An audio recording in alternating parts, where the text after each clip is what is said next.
Good morning. अपन discuss कर रहे थे लाइन ऑफ इम्पैक्ट, राइट। तो जैसे कुछ एग्जांपल देख लेते हैं अपन कि लाइन ऑफ इम्पैक्ट उसका क्या होगा। जैसे ये बॉल है, suppose ball is moving along this direction with some velocity, right. Ball B है, ए बी, ये इस डायरेक्शन में जा रहा है। तो कुछ टाइम के बाद ये मीट करेगा लाइक दिस, राइट। तो अभी जो ऐसे ये मीट कर रहा है तो इसका लाइन ऑफ इम्पैक्ट क्या हो जाएगा? लाइन ऑफ इम्पैक्ट जो है इसका ये हो जाएगा,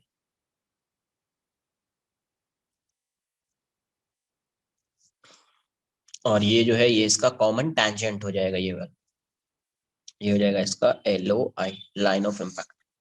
लाइन ऑफ इम्पैक्ट, ठीक है।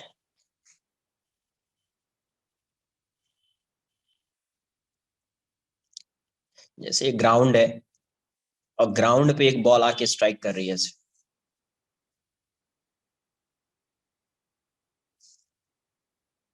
ऐसे आके स्ट्राइक कर रही है। तो जब आके स्ट्राइक करेगी ग्राउंड पे तो ये इसके कांटेक्ट में होगी, ऐसे, राइट। ऐसे कांटेक्ट में हो तो कॉमन टेंजेंट इसका क्या होगा? यही इसका कॉमन टेंजेंट, राइट। यही इस पे टेंजेंट, तो कॉमन टेंजेंट ये हो जाएगा। तो नॉर्मल क्या हो जाएगा? लाइन ऑफ इम्पैक्ट क्या हो जाएगा? तो लाइन ऑफ इम्पैक्ट इसका ये हो जाएगा, राइट। ये इसका क्या हो जाएगा? LOI, line of impact. ऐसा नहीं कि सर ये तो ऐसा स्ट्राइक कर रहा था, लाइन ऑफ इम्पैक्ट ऐसा होना चाहिए। कॉमन टेंजेंट तो ये है ना, हॉरिजॉन्टल। कॉमन टेंजेंट क्या है? हॉरिजॉन्टल। तो लाइन ऑफ इम्पैक्ट क्या होगा? वर्टिकल। आगे स्ट्राइक करेगा तो कॉमन टेंजेंट यही होगा हमेशा।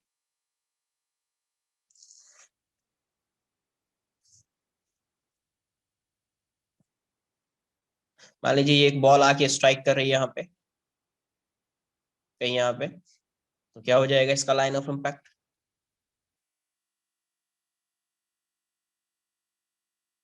ये ऐसा हो जाएगा, राइट। तो अगर ये ऐसा है तो यहाँ पे अगर आप देखो तो कॉमन टेंजेंट कौन सा है?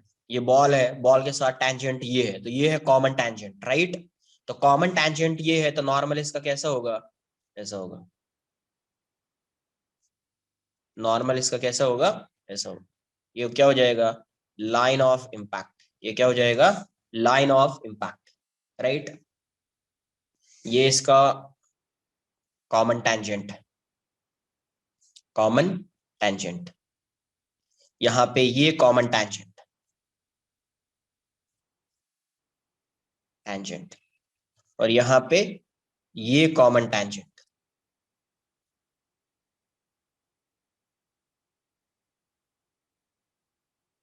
तो वेलोसिटी जब भी चेंज होगी पार्टिकल की, किसके अलोंग होगी? Along line of impact, along line of impact. क्योंकि कॉमन टेंजेंट के अलोंग बाई चांस ही कोई क्वेश्चन ऐसा हो सकता है जिस केस में ये रफ हो और फ्रिक्शन हो, तो उस केस में इस डायरेक्शन में भी इसकी वेलोसिटी चेंज हो सकती है, ठीक है। तो ये लाइन ऑफ इम्पैक्ट समझ में आ रहा है क्या? क्लियर है? नेक्स्ट लिखेंगे classification of collision. Classification of, classification of collision. Classification of collision. तो इसमें सबसे पहले लिखेंगे on the basis of line of impact. On the basis of line of impact, line of impact, on the basis of line of impact। तो first लिखेंगे अपन head on. First collision line of impact के basis पे क्या होगा? Head on, head on. तो head on collision में क्या हो रहा है कि जैसे ये एक पार्टिकल है और ये एक पार्टिकल है, राइट। तो सेम लाइन के अलोंग, अभी अभी देखो इस लाइन के अलोंग मूव कर रहे हैं, ये इस लाइन के अलोंग मूव कर रहे हैं। आफ्टर कोलिजन भी वो उसी लाइन के अलोंग मूव करेगा। Let's say particle is moving with velocity u1 and particle b is moving with velocity u2. ये क्या है? This one is before collision. During collision ऐसा होगा कहीं, है ना? During collision, ड्यूरिंग कोलिजन ऐसा होगा, ये जो है इसका, ये इसका लाइन ऑफ इम्पैक्ट, ये क्या है? इसका लाइन ऑफ इम्पैक्ट, ये इसका क्या है? Line of impact. तो ड्यूरिंग कोलिजन में इसकी वेलोसिटी और इसकी वेलोसिटी हमेशा क्या होती है? सेम होती है. ड्यूरिंग कोलिजन हमेशा क्या होता है? यहीं पे लिख लो. During collision, during collision the velocities of colliding particle, the velocities of colliding particles are same. The velocities of colliding particles are same. अब यहां पे क्या होगा? आफ्टर कोलिजन ये कुछ वेलोसिटी से जा रहा है और ये भी कुछ वेलोसिटी से जा रहा है. ये है आफ्टर कोलिजन. ये क्या है? After collision. After collision, after collision,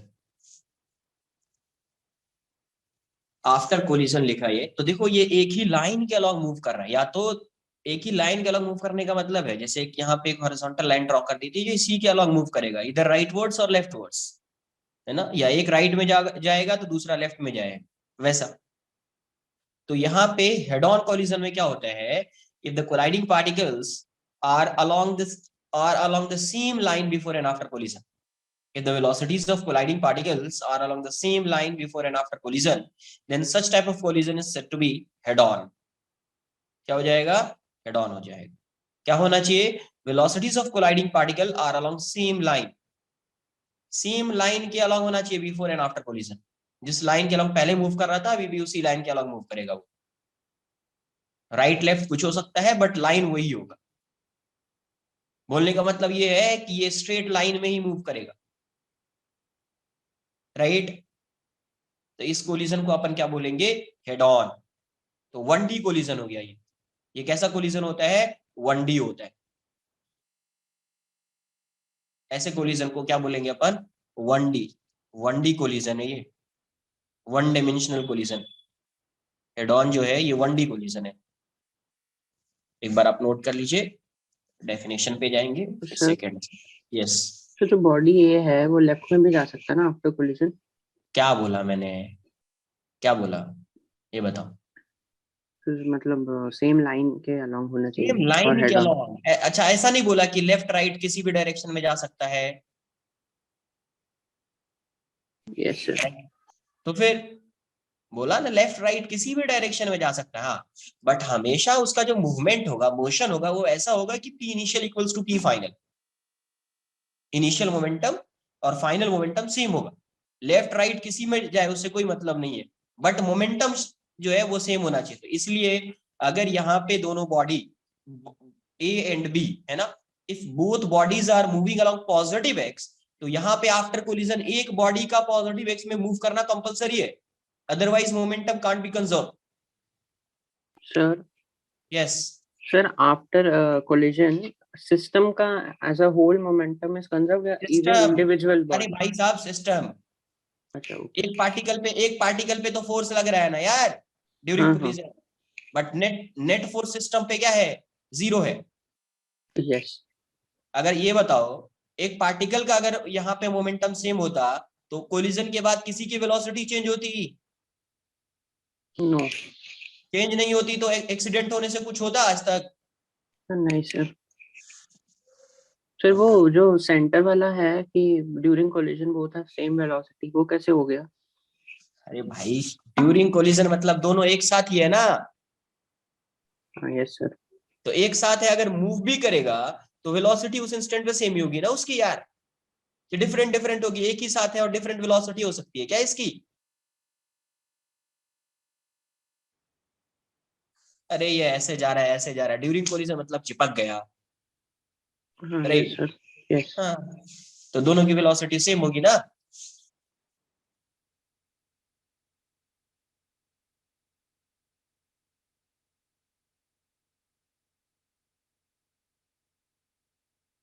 sir same कैसे हुई, मुझे समझा नहीं प्रॉपर्ली। अरे यार क्या है, ये दोनों एक साथ ये चिपक गया। अब अगर मूव कर रहा होगा दोनों का सेम होगा या नहीं होगा यार? क्या सेंस लगा रहे हो इसमें भाई? ये ऐसा आ रहा है कोलाइड कर गया। अब कोलाइड कर गया, आप दोनों मूव, जब मूव कर रहा है तो एक ही साथ जाएगा ना, कहीं भी जाएगा उस इंस्टेंट पे। चिपक गया तो डिफरेंट वेलोसिटी हो जाएगी। अरे सर चिपका था क्योंकि velocity they were heading towards each other ना, that is why.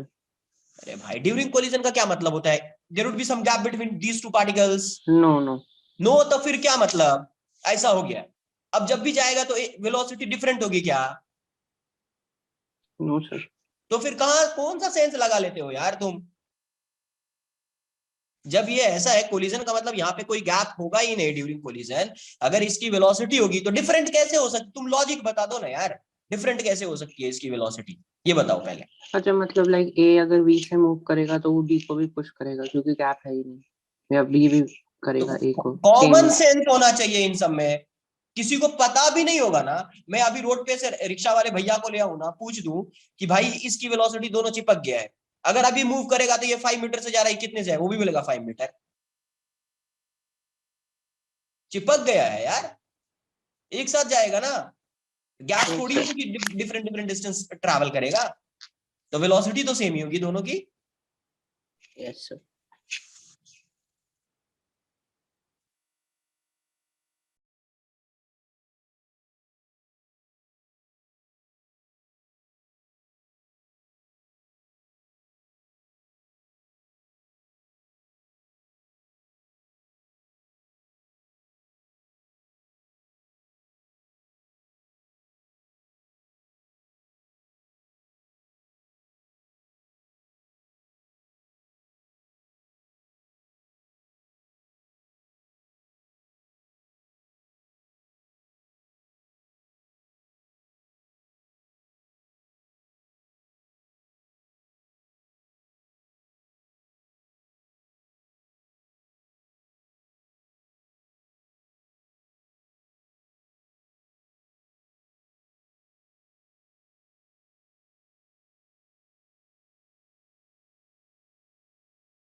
So if we have two uniform balls, then is it compulsory that line of impact will always cross to the center of both the balls?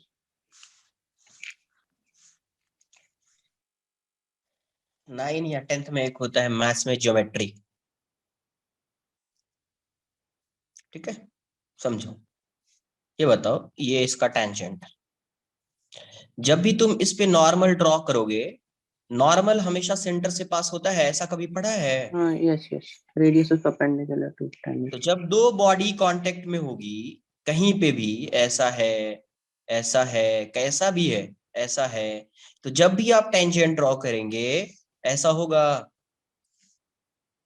ऐसा Yes, होगा, sir. ऐसा होगा।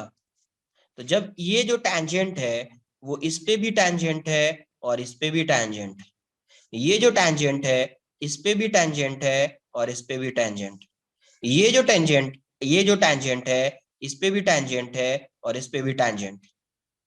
तो जब आप perpendicular draw करेंगे इसके लिए, क्या सेंटर से पास होगा वो? Yes, sir. इसके लिए जब ड्रॉ करेंगे उसी को आगे एक्सटेंड करोगे, क्या सेंटर से इसके पास होगा वो?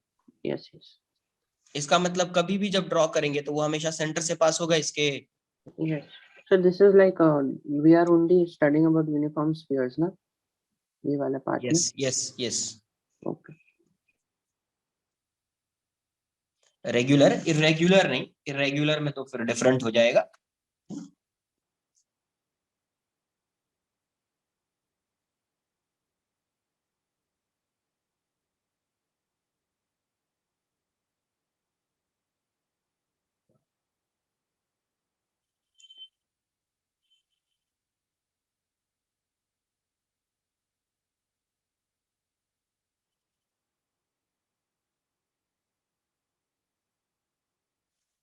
सर एंड जब भी ball is like falling straight और फॉलिंग स्लैंटिंग, तो जो उसका फर्स्ट पॉइंट टच होगा ग्राउंड पे, ग्राउंड मतलब वही टेंजेंट बन जाएगा ग्राउंड ना उसको। Right right.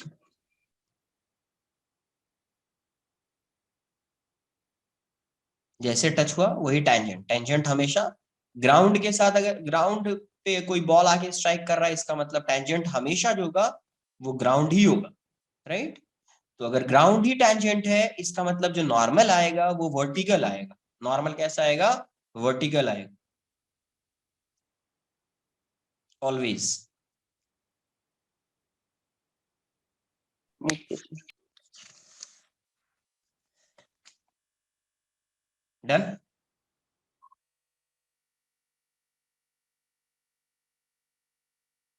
Wait, so 1 second.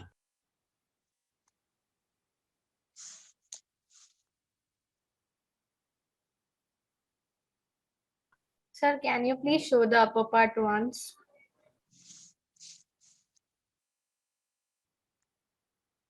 Sir वो वेज फिक्स्ड है ना?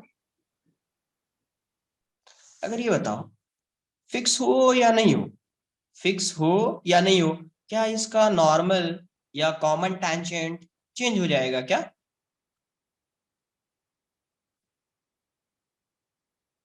No sir. अरे ज्यादा से ज्यादा क्या होगा, इसका पोजीशन चेंज हो सकता है ना इस लाइन ऑफ इम्पैक्ट का। मतलब अभी सपोज मैं अगर इसको फिक्स कर दूं तो लाइन ऑफ इम्पैक्ट अपने को ऐसा दिखेगा। अगर ये मूव कर रहा है इस साइड, तो थोड़ा यहाँ पे आके ये इस साइड जाएगा, डाउनवर्ड डायरेक्शन में आ रहा है, तो उतने टाइम में या यहाँ पे आके स्ट्राइक करेगा, क्योंकि ये वाला पॉइंट यहाँ पे आ जाएगा। तो लाइन ऑफ इम्पैक्ट ऐसा हो जाएगा। तो हमेशा लाइन ऑफ इम्पैक्ट तो पैरेलल ही दिखेगा ना यार, वैसा ही रहेगा ना। यस। डायरेक्शन चेंज होगा क्या लाइन ऑफ इम्पैक्ट का? No.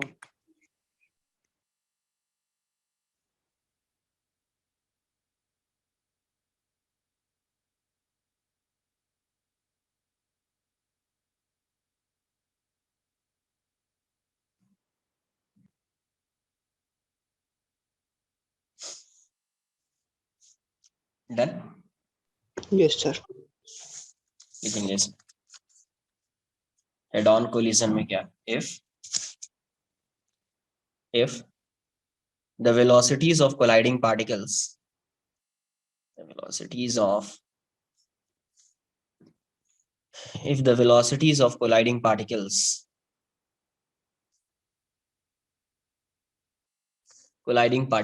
are along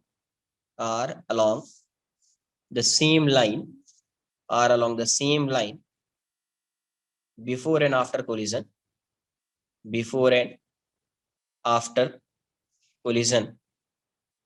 If the velocities of colliding particles are along the same line before and after collision, then such type of collision is said to be, then such type of collision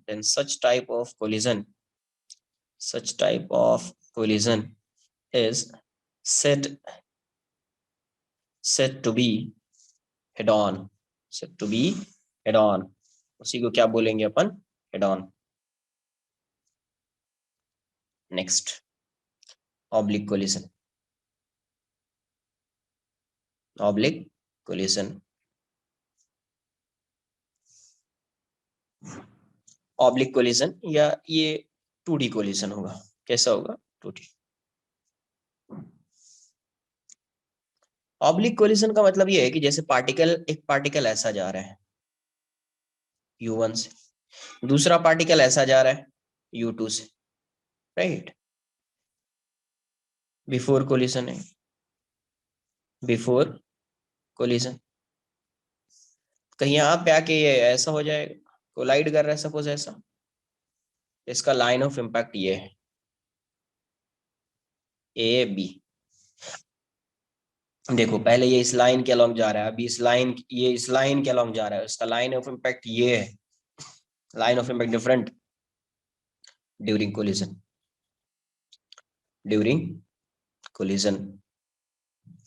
और after collision में ऐसा assume करो, let's say ए जो है ये ऐसा चला गया U1 से, और बी जो है कुछ ऐसा चला गया U2 से, बी जो है कुछ ऐसा चला गया U2 से, ठीक है। आफ्टर कोलिजन तो ये सेम लाइन के अलॉन्ग मूव कर रहा है क्या यहाँ पे? ये सेम लाइन के अलॉन्ग मूव नहीं कर रहा है ना, डिफरेंट लाइन के अलॉन्ग मूव कर रहा है बिफोर एंड आफ्टर कोलिजन। तो वैसे कोलिजन को आप क्या बोलेंगे? Oblique collision. वैसे कोलिजन को आप क्या बोलेंगे? Oblique collision. तो if the velocities of colliding particles, the velocities of colliding particles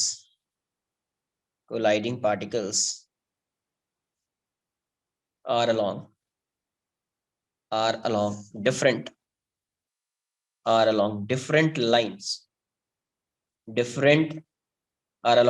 lines, before and after collision,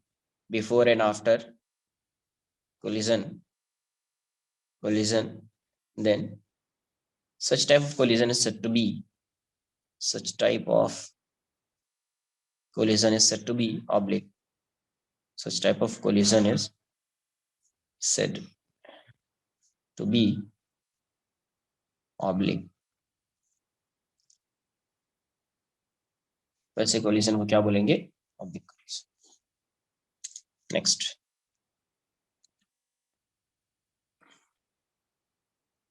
on the basis of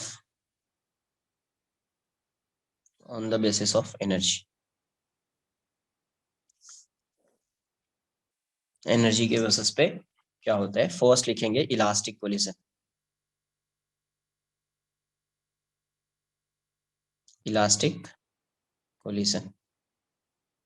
first क्या होगा? Elastic collision.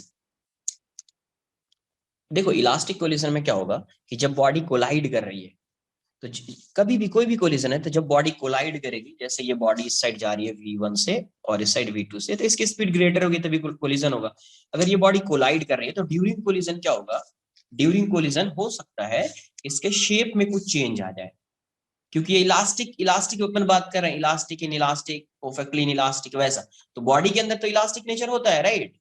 बॉडी के अंदर इलास्टिक नेचर होता है, तो ड्यूरिंग कोलिजन क्या होगा? इसका थोड़ा शेप चेंज हो जाएगा।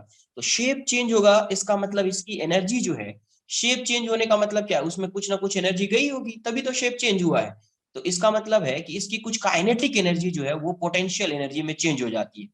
क्या होती है? पहले इसके अंदर काइनेटिक एनर्जी है, और जब आके स्ट्राइक मतलब ये कोलाइड कर रहा है, तो इसका कुछ शेप चेंज होगा। शेप चेंज होगा मतलब एनर्जी जो है वो स्टोर हो चुकी है, किसके फॉर्म में? Deformation potential energy. डिफॉर्मेशन इसीलिए बोल रहे हैं क्योंकि ये बॉडी डिफॉर्म हो चुका है थोड़ा सा। बट अगर ये बॉडी इलास्टिक होगा, राइट, परफेक्टली इलास्टिक होगा, तो आफ्टर कोलिजन क्या होगा? ये अपने शेप को रीगेन कर लेता है। इलास्टिक बॉडी क्या करता है? अपने शेप को कंप्लीटली रीगेन कर लेगा अगर ये परफेक्टली इलास्टिक होगा तो, राइट। तो जब ये रीगेन कर लेगा तो फिर से जो उसकी डिफॉर्मेशन पोटेंशियल एनर्जी है ये इसके काइनेटिक एनर्जी में चेंज हो जाएगी, ये इसके काइनेटिक एनर्जी में चेंज हो जाएगी। इसका मतलब ये हुआ कि अगर ये इलास्टिक कोलिजन होगा तो before collision and after collision इसकी काइनेटिक एनर्जी क्या रहेगी? सेम होगी। Before collision and after collision इसकी काइनेटिक एनर्जी क्या रहेगी? सेम रहेगी।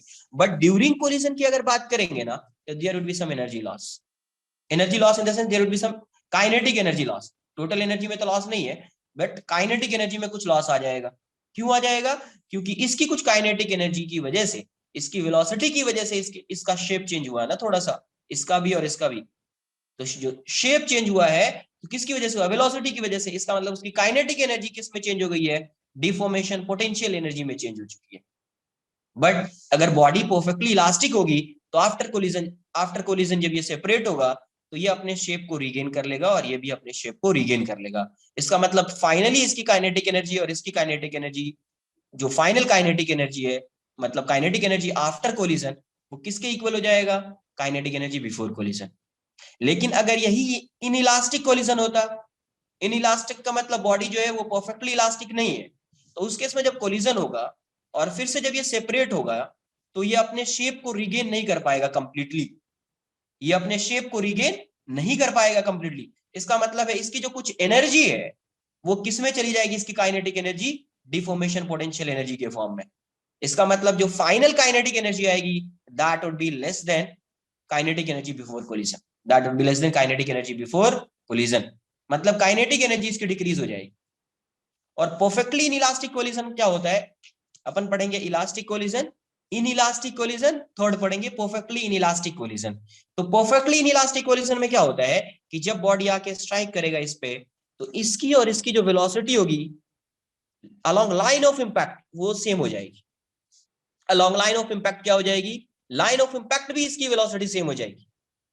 तो ये लाइन ऑफ इंपैक्ट भी इसकी वेलोसिटी सेम हो जा रही है, तो बेसिकली इसको ऐसा अज्यूम कर सकते हैं, हर केस में नहीं होगा, ऐसा अज्यूम कर सकते हैं कि ये दोनों क्या कर गया है, स्टिक कर गया है। बट हर केस में वैसा नहीं होगा, हर केस में वैसा ऐसा नहीं बोल सकते कि स्टिक कर गया है।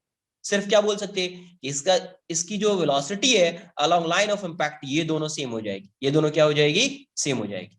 कुछ लिखते हैं, आगे समझ में आएगा सब कुछ।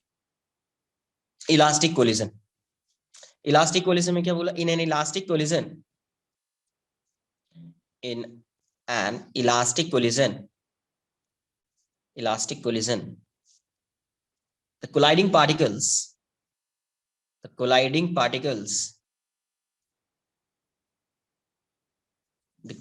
particles regain their shape, and size completely after collision,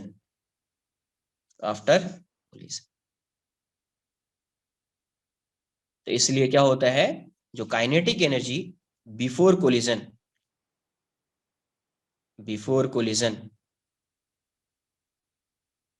equals to kinetic energy after collision,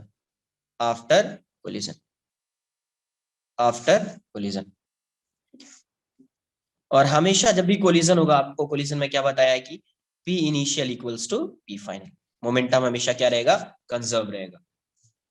तो सर क्या इलास्टिक कोलिजन में एनर्जी लॉस हो सकता है क्या, तो लॉस कभी होगा उसको समझना है। लॉस कभी होगा, ड्यूरिंग कोलिजन वाले पार्ट में, बिफोर और आफ्टर में लॉस नहीं होगा। किसमें लॉस होगा, ड्यूरिंग वाले पार्ट में। अरे ये बात समझ में, किसमें होगा, ड्यूरिंग वाले पार्ट में लॉस होगा। तो देखेंगे अपन लॉस क्या होता है ड्यूरिंग वाले पार्ट में, पहले इसको आप नोट कर लीजिए। सर काइनेटिक एनर्जी लॉस बोल रहे हो ना? यस, टोटल एनर्जी नहीं, काइनेटिक एनर्जी। ओके सर, तो दो इलास्टिक बॉडीज था, वो कोलाइड किया, दोनों का शेप चेंज हो गया, तो they got P inside. Now जब वो जो दूसरे साइड जाएगी तो फिर शेप को अपने रिगेन कर लेगा। तो सिर्फ के ही कैसे सेम आ गया, क्योंकि वेलोसिटी सेम होना चाहिए ना, जब इनिशियल वाली वेलोसिटी। अरे भाई साहब, जरूरी है क्या कि वेलोसिटी सेम होगी दोनों की तभी के काइनेटिक एनर्जी सेम होगा? नहीं मतलब नहीं, तो बोलने का मतलब तो यही है ना यार कि सर वेलोसिटी सेम होनी चाहिए ना, काइनेटिक एनर्जी कैसे सेम हो गई, मतलब काइनेटिक एनर्जी सेम है तो वेलोसिटी तो सेम होनी चाहिए, ऐसा किसने बोल दिया? ये ए है, इसके पास काइनेटिक एनर्जी 2 जूल है, ये बी है, इसके पास काइनेटिक एनर्जी 3 जूल है। आफ्टर कोलिजन इसके पास काइनेटिक एनर्जी हो गई 3 जूल और इसके पास काइनेटिक एनर्जी हो गई 2 जूल। आफ्टर कोलिजन इसके पास काइनेटिक एनर्जी हो गई 4 जूल, इसके पास हो गई 1 जूल। ऐसा नहीं हो सकता है, 5 जूल नहीं आ सकता है ऐसे। हाँ, हो सकता तो फिर वेलोसिटी का सेम होना कंपलसरी है क्या? नो स्पेशल केस होता है वो सब, नोट कर लो। सर। और अगर ऐसा हुआ, सपोज एक एक बॉडी एक लाइन में चल रहा था, दूसरा बॉडी दूसरा लाइन में चल रहा था, दोनों कोलाइड हुआ, बॉडी ए सेम लाइन में अपना जो ओरिजिनल पाथ था मतलब उसी लाइन में चला गया, और बॉडी दूसरा वाला बॉडी जो था वो कहीं और चला गया, तो फिर उस टाइप ऑफ कोलिजन क्या बोलेंगे? ऑब्लिक कोलिजन, दोनों बॉडी सेम पाथ को फॉलो कर रहा है क्या? No sir. हाँ, तो ऑब्लिक कोलिजन। अच्छा,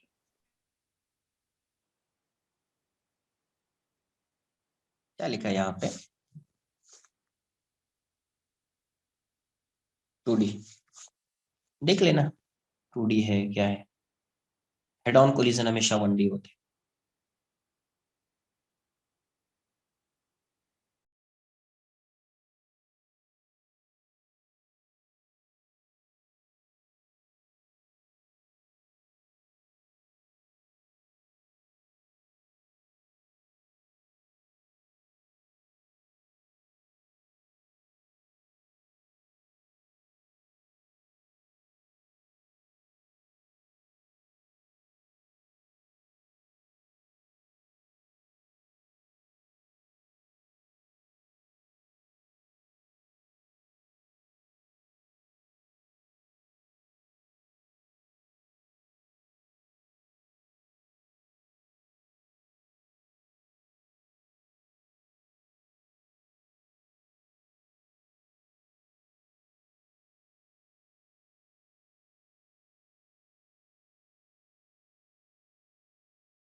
यहाँ पे ऐसा लिख लो, ये जो kinetic energy before collision equals to kinetic energy after after collision greater than लिख लो काइनेटिक एनर्जी ड्यूरिंग कोलिशन। ठीक है, kinetic energy during collision.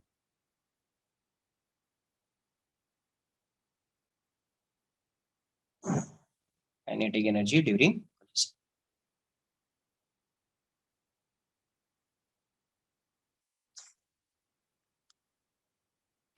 Sir, but P remains constant throughout, right? P, yes. P remains same throughout the motion. Before collision, during collision, after collision. मतलब ये जो लिखा है P initial equals to P final, इसका मतलब initial momentum, linear momentum before collision equals to linear momentum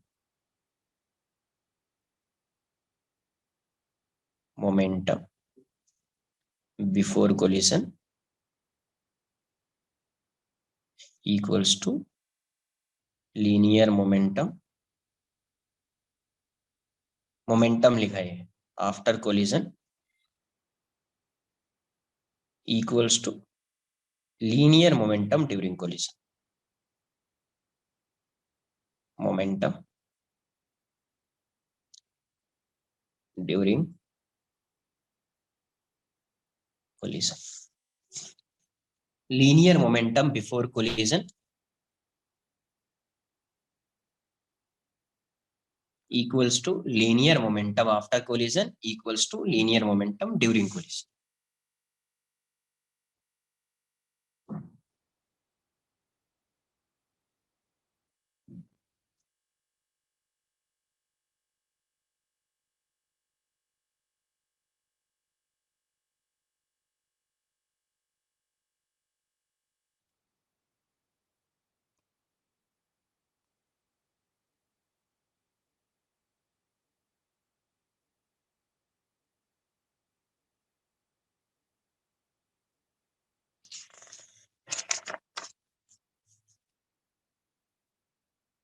तो अगर कभी क्वेश्चन में पूछा जाए find the maximum loss in elastic, find the maximum loss in kinetic energy in case of elastic collision, तो आपको बिफोर या फाइनल फाइंड कर लेना है और ड्यूरिंग कोलिजन फाइंड कर लेना है और इन दोनों को सबट्रैक्ट कर देना।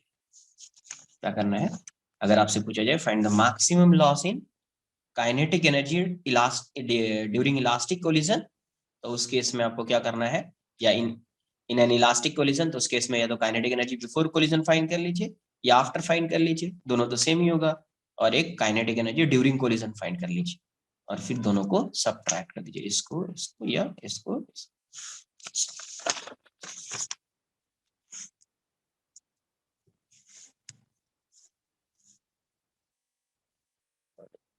नेक्स्ट पॉइंट लिख लो, maximum loss in kinetic energy, maximum loss in kinetic energy, maximum loss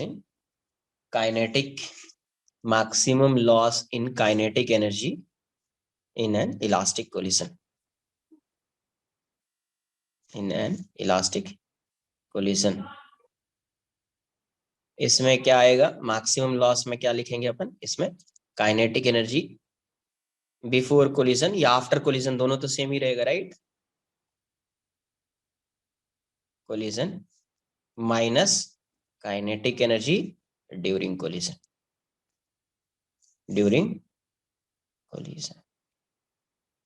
ठीक है, या इसी को आप लिख सकते हो और ऐसे इक्वल्स टू इक्वल दोनों, kinetic energy after collision minus kinetic energy during collision. ठीक है, ये दोनों सेम है। नेक्स्ट सेकेंड लिखेंगे, in elastic collision,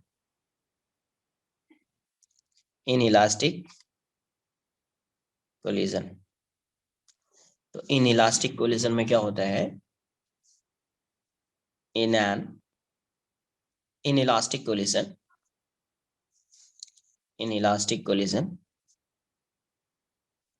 collision, the colliding particles colliding particles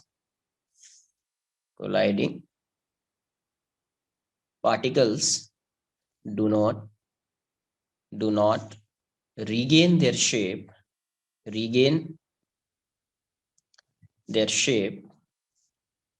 and size completely after collision.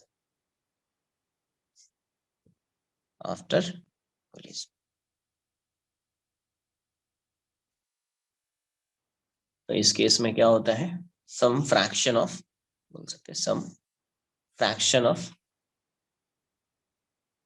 Mechanical energy, some fraction of mechanical energy is retained by colliding particles in the form of deformation potential energy. Deformation potential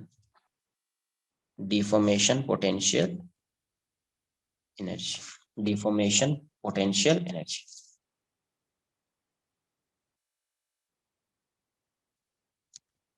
और इस case में भी क्या होगा, kinetic energy before collision is greater than हो जाएगा, kinetic energy before collision is greater than kinetic energy after collision is greater than kinetic energy during collision. During collision जो होगा वो मिनिमम हो ड्यूरिंग कोलिजन. तो इस केस में loss आएगा, इस केस में लॉस इन काइनेटिक एनर्जी दिखेगा.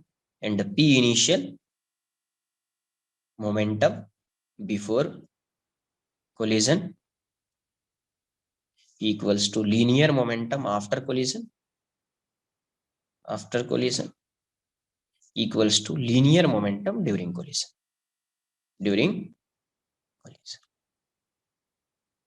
Where P क्या है, P is linear momentum. मतलब P initial equals to P final. Okay. Third, perfectly inelastic collision.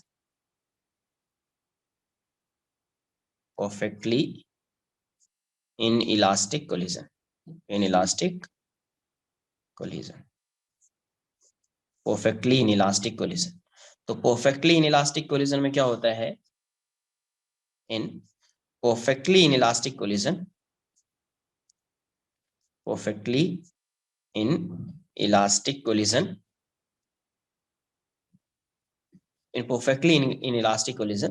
the velocities of colliding particles,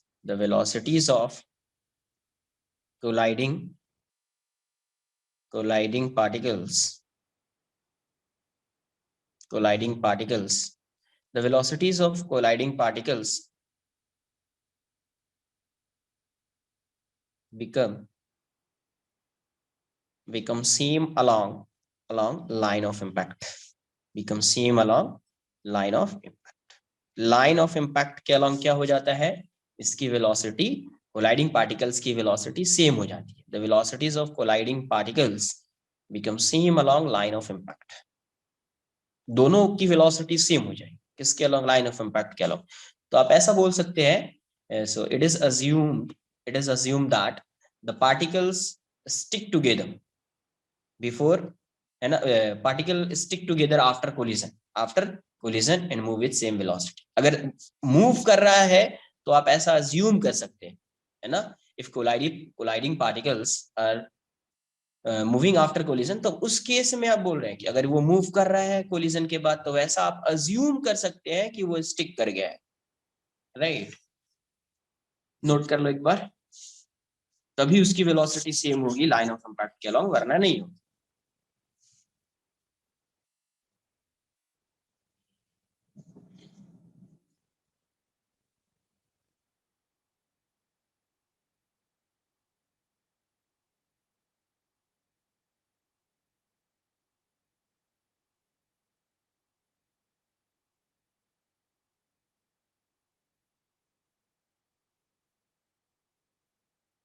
sir yes sir. Sir एक doubt हो रहा है sir, जब during collision जब दो इलास्टिक बॉडी कोलाइड करता है तो थोड़ा उनका शेप चेंज होता है तो पी चले जाता है, तो जब उसके बाद when they start moving away from each other that P is used up ना टू मतलब to bring back the original shape.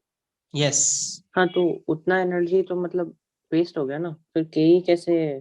Waste कहाँ हो गया भाई साहब, वेस्ट कैसे हो गया? उसकी पोटेंशियल एनर्जी तो डिक्रीज हो गई ना। हाँ yes.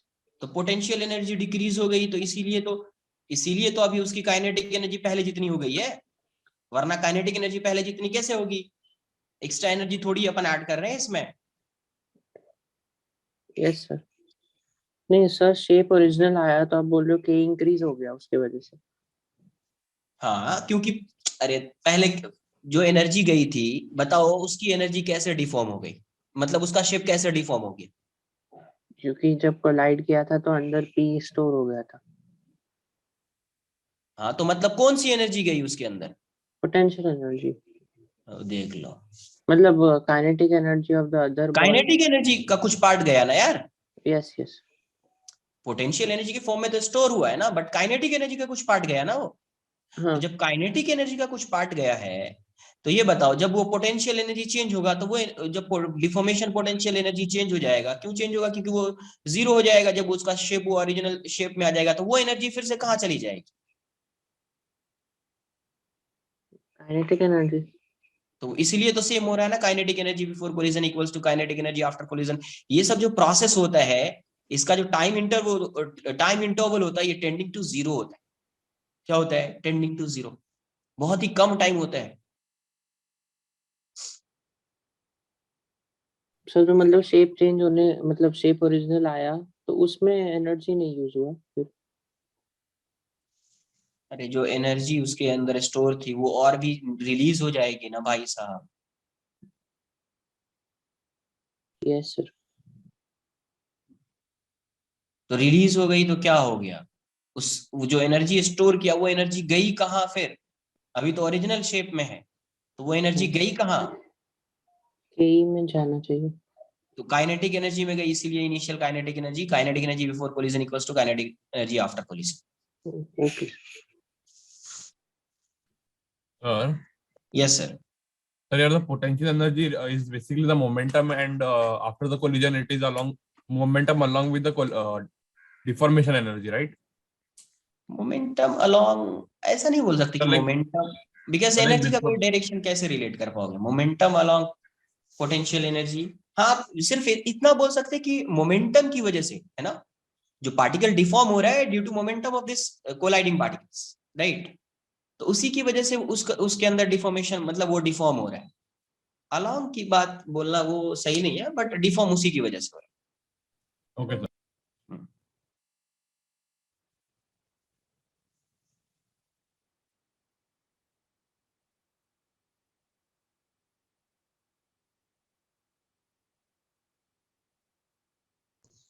Sir perfectly elastic collision में वो एंड तक चिपके वो साथ में रहेंगे पार्टिकल्स। देखो फिर से मैं बोल रहा हूँ, अगर चिपका होता तो अगर वो स्टिक कर जाता तो मैं डायरेक्टली लिखा देता ना कि वो स्टिक कर गया है, राइट?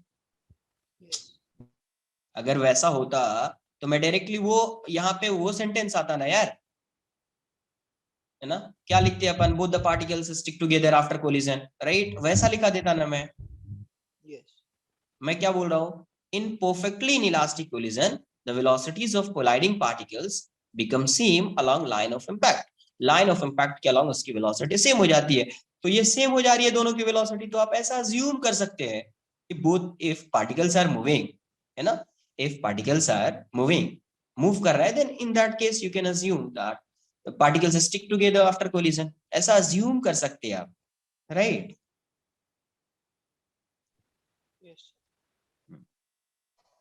तो सर हेड ऑन में भी मतलब वही था ना, हेड ऑन ऑब्लिक में कि ड्यूरिंग कोलिजन तो वेलोसिटी सेम होती है ना फिर लाइन ऑफ इंपैक्ट केस में, तो वो भी इनइलास्टिक बोल सकते हैं हम लोग उसको। हाँ ड्यूरिंग कोलिजन में बोल सकते हैं, right? Sir, we can assume that in perfectly elastic collision, if the collision is 1D, it has to stick together, right? If the collision is 1D, The bodies have to stick together, right? 1D, yes, right. Only in 2D it applies that there are no the Yes, same line of action. right, correct.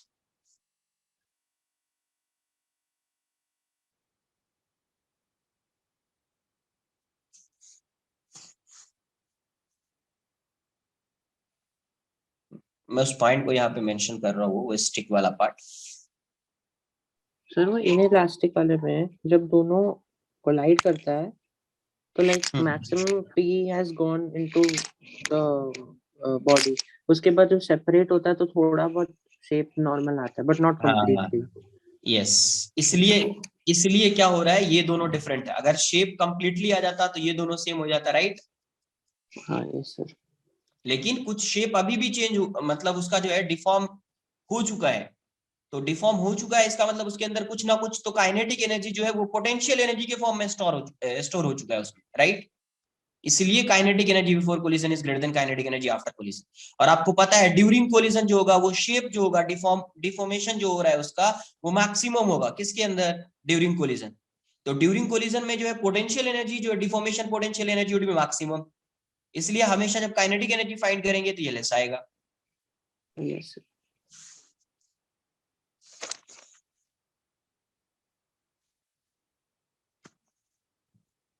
In case of 1D collision, 1D, in case of 1D collision, 1D perfectly inelastic collision, perfectly elastic collision, perfectly inelastic collision, है ना? In case of 1D perfectly inelastic collision, it is assumed that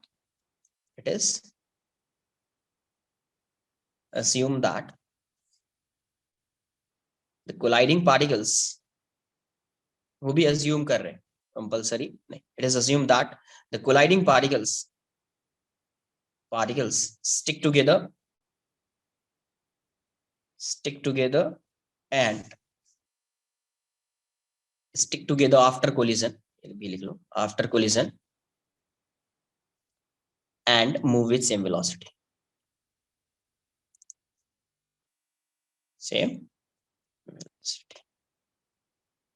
clear होना चाहिए। हमेशा जो inelastic collision उसमें जो loss आएगा kinetic energy का, तो loss in kinetic energy would be maximum. Loss in kinetic energy ये क्या होगा, maximum. Loss in kinetic energy इस केस में क्या होगा, परफेक्टली इनइलास्टिक कोलिजन में मैक्सिमम होगा, क्योंकि अगर ये स्टिक कर जा रहा है इसका मतलब ये हुआ कि उसका शेप जो है वो अपने शेप को रिगेन कर ही नहीं पाएगा, राइट?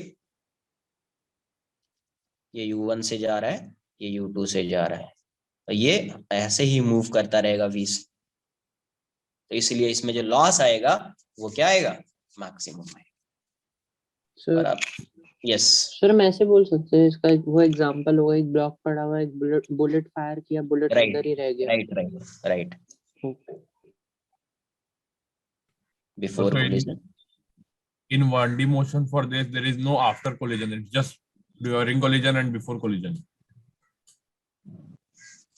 हाँ यही हो जाएगा, आफ्टर कोलिजन ही हो जाएगा। इसी को आप बोलेंगे ड्यूरिंग कोलिजन, आफ्टर कोलिजन। जैसे ड्यूरिंग कोलिजन का टाइम तो कुछ होगा, मतलब टाइम इज टेंडिंग टू, मतलब डेल्टा टी जो होगा वो that is tending to 0, right? But after collision ये मूव करता रहेगा, ऐसा बोलेंगे। ड्यूरिंग कोलिजन का भी केस यही होगा और आफ्टर कोलिजन का भी केस यही होगा। ये ड्यूरिंग कोलिजन है, ये आफ्टर कोलिजन है, अभी भी ये स्टिक किया हुआ है, चेंज ही नहीं हो रहा है, राइट? और ये बिफोर कोलिजन है। ये दोनों कॉन्फ़िगरेशन सेम रहेगा, तो P before collision equals to P after collision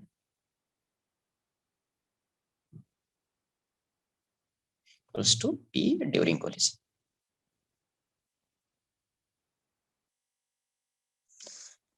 types of collision में किसी को कोई डाउट है?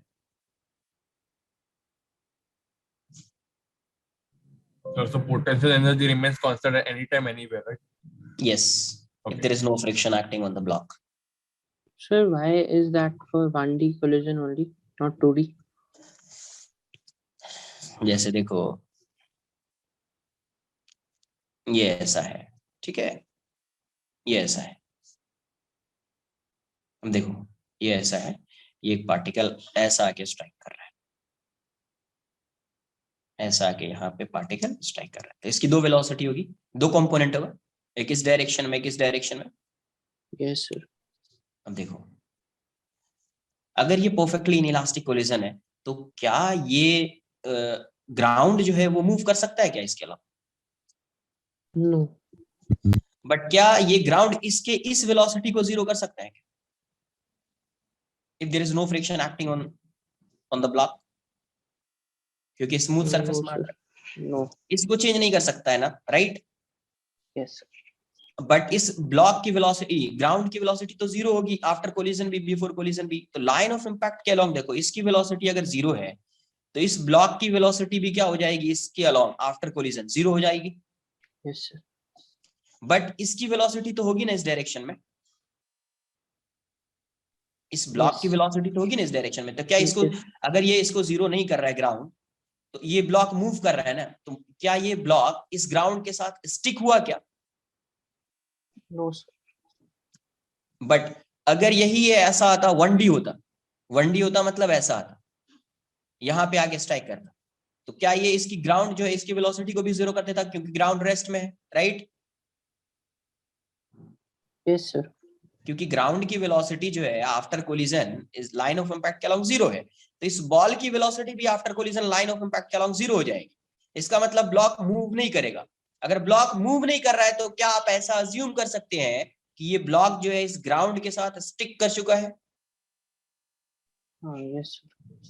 इसलिए बोला है 1D के लिए ये अज्यूम कर सकते हैं, 2D के लिए वैसा अज्यूम करना करेक्ट नहीं होगा। क्लियर है? Yes sir. Sir yes. तो sir we have anything like we have inelastic, perfectly inelastic, so we have perfectly elastic, ऐसे कुछ होता है? परफेक्टली इलास्टिक, सिर्फ इलास्टिक बोला ना तो आपको उसको समझ लेना है परफेक्टली इलास्टिक। अच्छा, इलास्टिक बोला मतलब परफेक्टली इलास्टिक ही अज्यूम करना है। ओके। ये दोनों सेम है। एक होता है सुपर इलास्टिक कोलिजन, बट वो अपने सिलेबस में नहीं है। क्या होता है वैसे मैं थोड़ा सा बताऊंगा कि उसकी कुछ वैल्यू होती है, कुछ वैल्यू से आप, कुछ वैल्यू अगर गिवन होगी ना तो आप समझ सकते हैं कि ये इलास्टिक है, इनइलास्टिक है या परफेक्टली इनइलास्टिक है। तो आगे मैं उसी को डिस्कस करने वाला हूँ कि वो क्या होती है, कौन सी वैल्यू से आप आइडेंटिफाई कर पाएंगे टाइप्स ऑफ कोलिजन। बट ये तीनों चीजें समझ में आई क्या? कोई डाउट है क्या इसमें? सर तो इलास्टिक और इलास्टिक के कोलिजन के टाइम पे भी वो यस, ड्यूरिंग कोलिजन में, ड्यूरिंग कोलिजन में वो inelastic, yes during collision, right. Yes. Next लिखेंगे कोएफिशिएंट ऑफ, इसी के बेसिस पे अगर ये इसकी वैल्यू गिवन है ना तो आपको पता चल जाएगा कि ये कोलिजन कैसा है। Coefficient of restitution,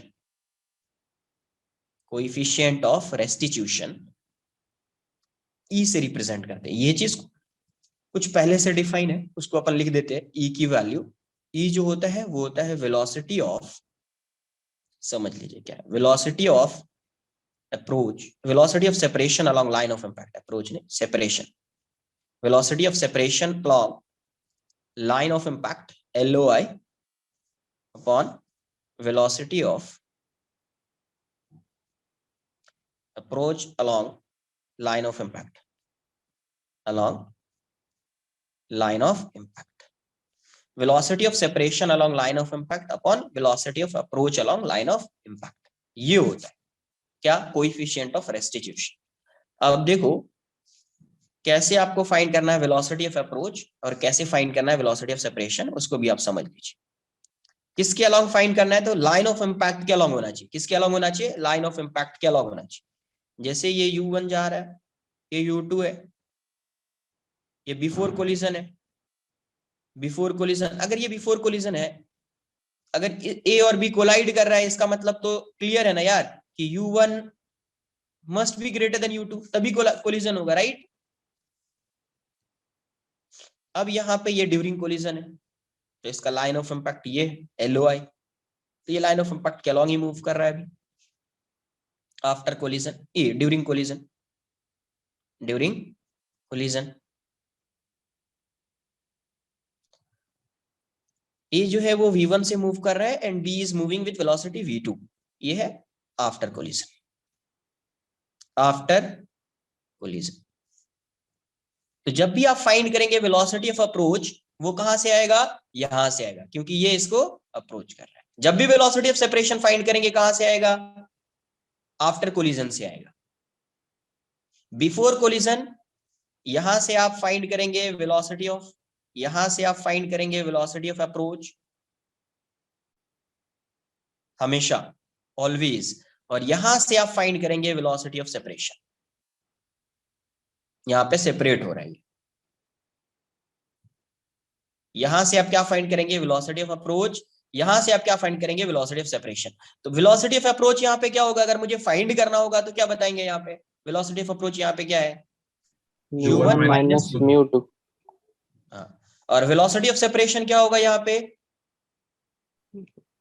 v2 minus v1। v2 minus v1, क्योंकि ये सेपरेट हो रहा होगा तो v2 minus v1। Velocity of approach यहाँ पे u1 माइनस u2 और वेलोसिटी ऑफ सेपरेशन यहाँ पे v2 माइनस v1। तो ऐसे ड्रॉ कर लेना और फिर फाइंड कर लेना, ऐसा सर नहीं कि ये वो फॉर्मूला बन जाएगा।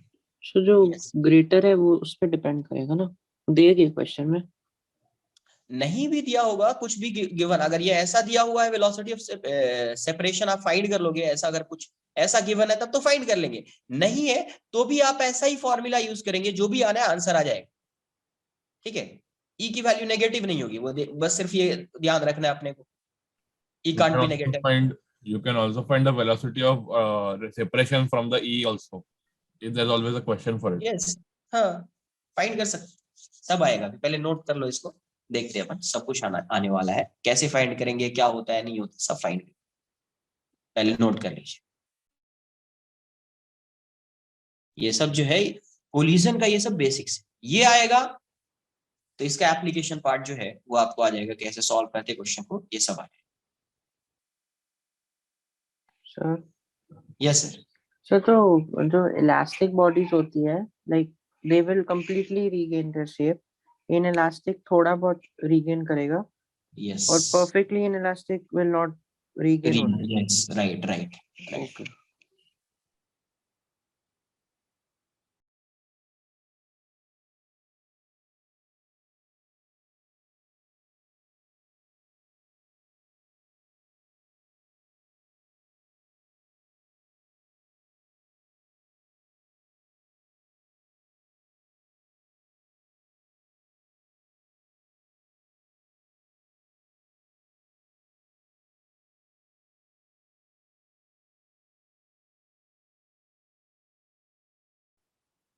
सर, तो 2D के केस में बॉडी स्टिक नहीं होगा कभी भी?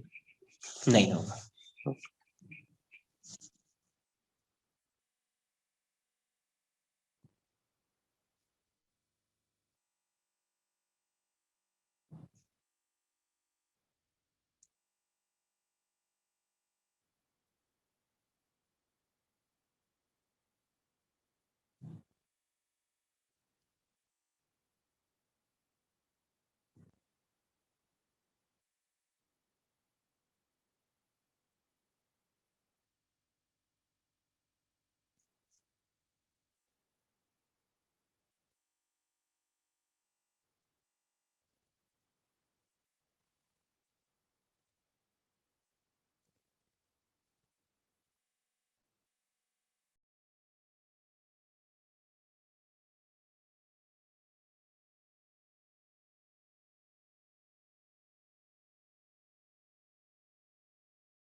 डन।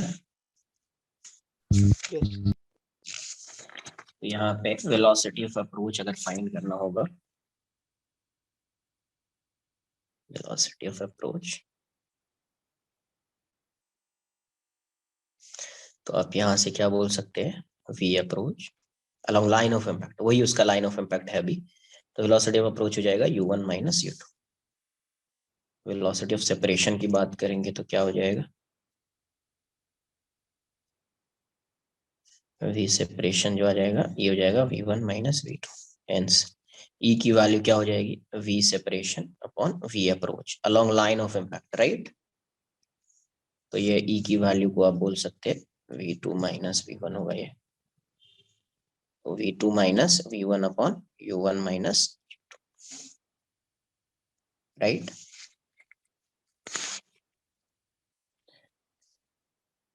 जैसे एक 2D का मैं एग्जांपल लेता हूँ, 1D तो आपको समझ में आ जाएगा। जैसे मान लीजिए ये एक पार्टिकल है, ये इस डायरेक्शन में, ये एक बॉल है, इस डायरेक्शन में आ रहा है, थीटा एंगल पे आ रहा है, कितने पे आ रहा है, थीटा पे। ये ग्राउंड है, ग्राउंड के साथ ये स्ट्राइक कर रहा है। तो अगर मैं यहाँ पे बिफोर कोलिजन की बात करूं तो ये कभी इसकी वेलोसिटी में यहाँ पे आके स्ट्राइक करा देता हूँ, जस्ट इसकी वेलोसिटी इस डायरेक्शन में रही होगी just before collision you, right, है ना। बिफोर कोलिजन की अगर मैं बात करूं तो ये ऐसी रही होगी u, तो ये थीटा है, ये थीटा होगा तो ये भी थीटा हो जाएगा, ये थीटा है तो इस डायरेक्शन में u cos थीटा और इस डायरेक्शन में u sin थीटा। अब देखो लाइन ऑफ इम्पैक्ट इसका क्या हो, तो आपको बताया है कि इसका ये टेंजेंट, कॉमन टेंजेंट ये आ जाएगा, तो इसका लाइन ऑफ इम्पैक्ट जो है ये आ जाएगा। इसी के अलावा देखना है वेलोसिटी ऑफ अप्रोच, तो यहाँ पे वेलोसिटी ऑफ अप्रोच कितना होगा, अर्थ तो है ये तो रेस्ट में ही रहेगा, अर्थ तो मूव नहीं कर रहा है, ये बॉल अप्रोच कर रहा है इस अर्थ को, लाइन ऑफ इम्पैक्ट के अलोंग इसकी वेलोसिटी क्या है, u cos थीटा, तो वेलोसिटी ऑफ अप्रोच आप क्या लिखेंगे, u cos थीटा, क्योंकि ये बॉल इसको अप्रोच कर रहा है और इसकी वेलोसिटी 0 है तो आपने लिख दिया u cos theta. After collision कैसा होगा, ये आफ्टर कोलिजन अज्यूम कर रहा हूं ये सपोज इस डायरेक्शन में v से जा रहा है, कितने से जा रहा है, v से, कुछ एंगल अज्यूम कर लेते हैं इसको, ये एंगल, ये एंगल, जो भी अज्यूम करना है आप अज्यूम कर लो, या इसी एंगल को आप अज्यूम कर लो, लेट्स से अल्फा, तो इसका एक कंपोनेंट इस साइड आएगा v cos अल्फा और एक कंपोनेंट इस साइड आएगा v sin alpha, right. Yes. या आप इसको भी अज्यूम कर सकते हैं, ऐसा नहीं कि ये ऐसा ही होगा, कोई भी एंगल इसी को अल्फा मान सकते हैं। अगर मैं इसको अल्फा मान लूं, इसको मैं छोड़ देता हूँ क्योंकि ये नॉर्मल के साथ थीटा बना रहा है, तो मैं इसको अज्यूम कर लेता हूँ कि थोड़ा आपको सही दिखे, v ये हो जाएगा v sin अल्फा, ये अल्फा नहीं है, ये अल्फा ड्रॉ कर ले, ये वाला, ये अल्फा, तो ये होगा v cos अल्फा, ये v sin। तो अभी यहां से अगर आप देखोगे तो लाइन ऑफ इम्पैक्ट इसका ये है, तो वेलोसिटी ऑफ सेपरेशन क्या होगा, ये आफ्टर कोलिजन, आफ्टर कोलिजन, तो वेलोसिटी ऑफ सेपरेशन क्या होगा, v separation along line of impact देखना है, तो देखो ये सेपरेट हो रहा है ग्राउंड से, कितने से, v cos अल्फा से, ग्राउंड की वेलोसिटी 0 है तो ये हो जाएगा v cos अल्फा से, तो ये हो जाएगा v cos अल्फा। तो अभी यहाँ पे हेंस e की वैल्यू क्या लिखेंगे आप, v separation upon v approach, तो ये हो जाएगा u cos alpha, sorry v, क्या v u में कितना कंफ्यूजन आ रहा है, v cos alpha upon u cos theta, right. तो आप ऐसे लिखेंगे इको। अच्छा एक और यहाँ पे ऑब्जर्वेशन क्या है, आपको क्या बताया था, ये अगर स्मूथ होगा, कोई फ्रिक्शन नहीं होगा तो गिवन होगा, तो यहां से आपको क्या बताया है, अलोंग कॉमन टैंजेंट, ये भी आप यहां से देख सकते हैं, along common tangent, along common tangent क्या बताया है, वेलोसिटी ऑफ कोलाइडिंग पार्टिकल क्या होगी, सेम होगी, तो इसकी कॉमन टैंजेंट के अलोंग वेलोसिटी क्या है, u sin थीटा है, अब u sin थीटा लिख दो, इसकी क्या है, v sin अल्फा है, v sin अल्फा लिख दो, तो एक ये रिलेशन भी फाइंड कर सकते हैं आप। किसी को कोई डाउट है, एनीवन,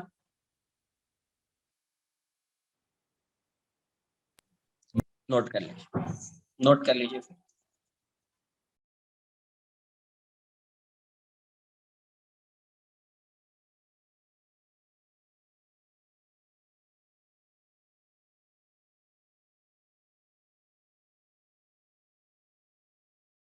सर बोलो क्या है, जब दो बॉडीज था ए बी जो प्रीवियस पेज पे ड्रॉ किया था, उसमें हम like V2 minus V1 we are doing because B is moving away from A, ना? अरे भाई अज्यूम कर रहे हैं यार, ये ऐसा अगर ड्रॉ करे, इतना तुमको इन सब चीज में कंफ्यूजन होता है, वो समझ में नहीं आ रहा है कि फर्स्ट लेक्चर से जो चीज बता रहा हूँ अभी भी वो तुम कैरी अगर कर रहे हो उस चीज को कि ये काम नहीं करना है और उसी को कैरी कर रहे हो, तो फिर क्या बोला जा सकता है। यहाँ पे ऐसा ड्रॉ कर लिया भाई साहब, कैसा ऐसा, ये बताओ। अगर मैं बोल रहा हूँ कि यहाँ पे मैं फाइंड कर रहा हूँ वेलोसिटी ऑफ सेपरेशन, तो सेपरेशन का क्या मतलब हुआ होगा यहाँ पे? अगर मैंने ऐसा ड्रॉ किया है तो इसके लिए वेलोसिटी ऑफ सेपरेशन की क्या मीनिंग है, ये बताओ।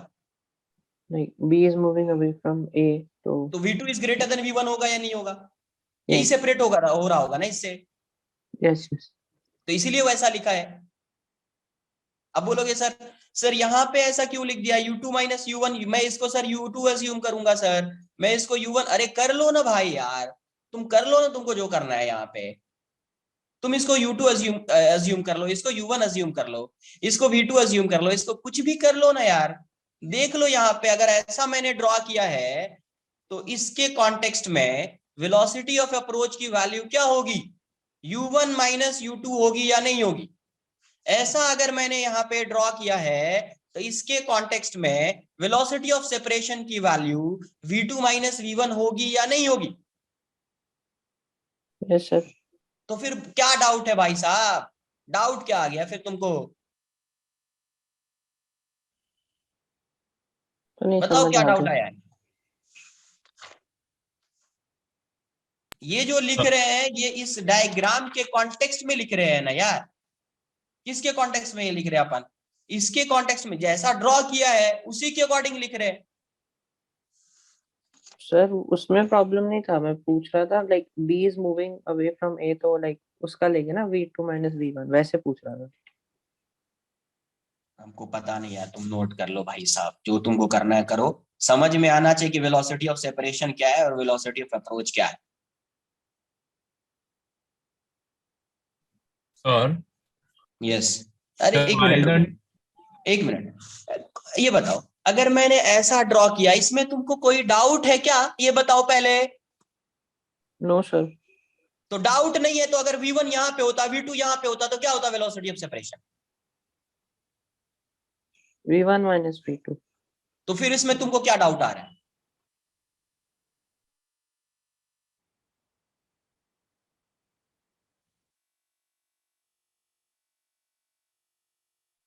जब एक बार बता दिया कि अगर ये ऐसा ऐसा करना है, बताओ तुमको अंधेरी से जाना है दादर, रिक्शा लेना है।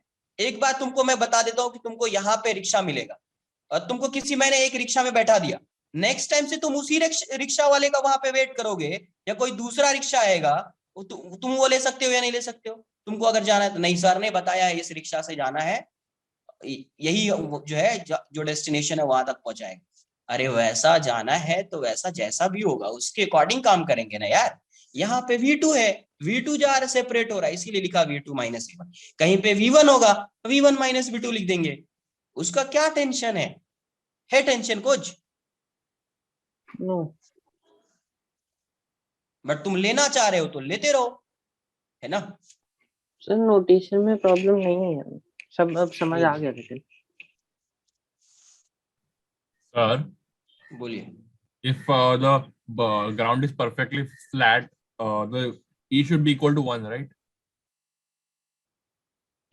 परफेक्टली फ्लैट बोल रहे हो, इलास्टिक, हाँ राइट राइट, ये भी स्मूथ होना चाहिए, ये भी स्मूथ होना चाहिए, बट Yes, sir. है ना? Sir, because तो ई की, हाँ so right the right theta will be, alpha and theta will be the same, and velocity and initial Right. velocity will also be same. Right, correct. क्या दक्ष भाई साहब, आ रहा है कुछ Yes, समझ sir. में? Yes sir.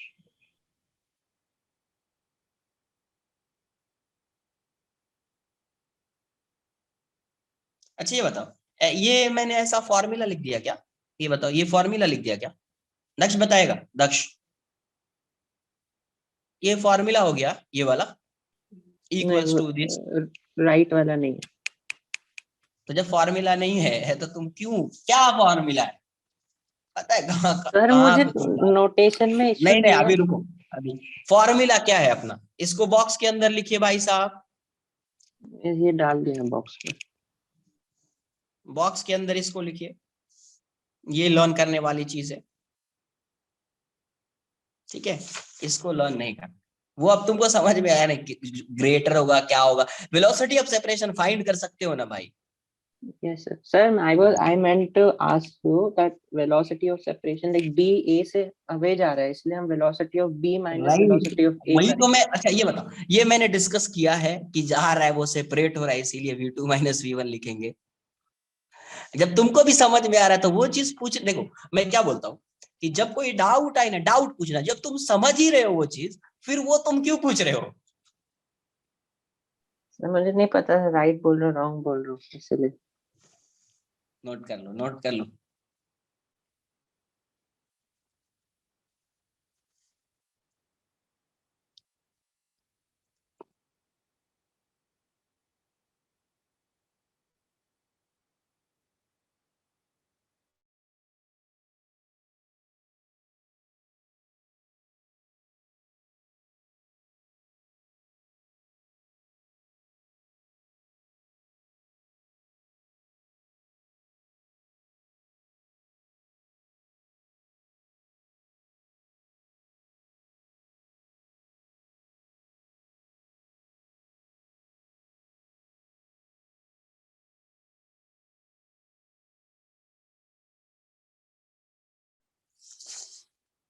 एक दो पॉइंट और, जैसे ई जो है, ई किस पर डिपेंड करेगा? E depends on nature of material, E depends on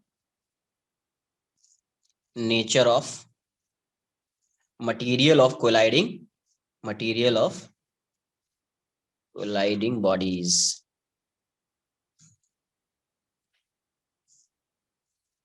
It is independent of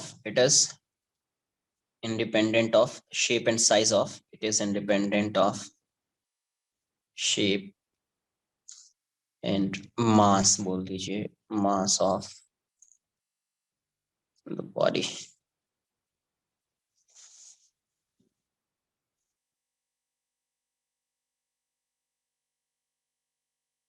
अब ये जो ई है, इसकी कुछ वैल्यू होती है इलास्टिक के लिए, इन इलास्टिक के लिए और परफेक्टली इन इलास्टिक के लिए। देखते हैं, नोट कर लीजिए। सर ये मतलब like body elastic and elastic depends on material ना, so Right. that is why E also E. depends on material. Yes. Okay.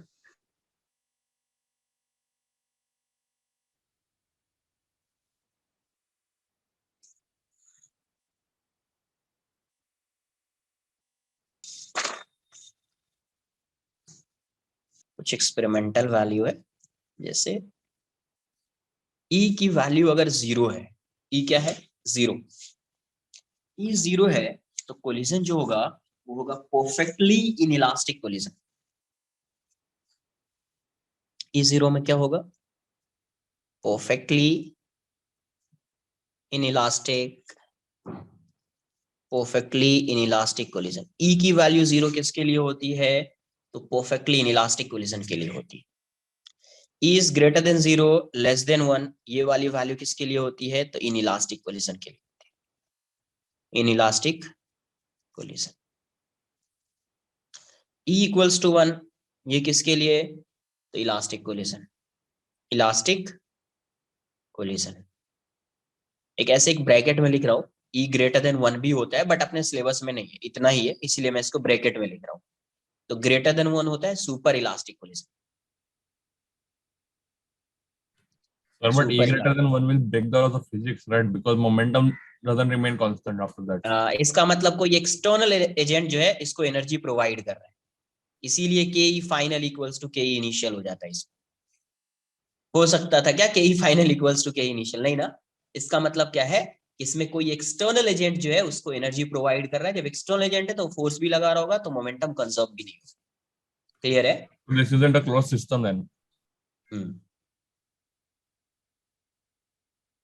तो ये अपने सिलेबस में नहीं है, ये इसीलिए इसको नहीं अपन पढ़ेंगे। सर लाइक वो अर्थ पे पॉसिबल नहीं है ये सब नीचे वाला। हाइपोथेटिकल। अच्छा, ओके। या फिर हाइपोथेटिकल का मतलब ये है, या क्योंकि आप कोई भी प्रोसेस है उसके उसमें अगर आप एक्स्ट्रा एनर्जी है ना, कोई एक्सटर्नल एजेंट प्रोवाइड कर रहा है, तब ऐसा हो सकता है kinetic energy final is greater than kinetic energy initial, ऐसा हो सकता है। बट एक बार आपने मोमेंटम दे दिया दो पार्टिकल को, फिर कोलिजन हो रहा है उसके बाद, तो उस केस में ऐसा पॉसिबल नहीं है। एक ही बार मोमेंटम दिया, जैसे इसको कोई वेलोसिटी दिया, इसको कोई वेलोसिटी दिया, फिर वैसा नहीं आएगा। लेकिन आपने एक्स्ट्रा एनर्जी दे दी ड्यूरिंग कोलिजन, कुछ ऐसी उसको एनर्जी प्रोवाइड कर दिया, तो फिर वो अलग है। तो इसीलिए अपन इसकी स्टडी नहीं करेंगे, सिर्फ अपना यही आएगा perfectly inelastic and elastic collision.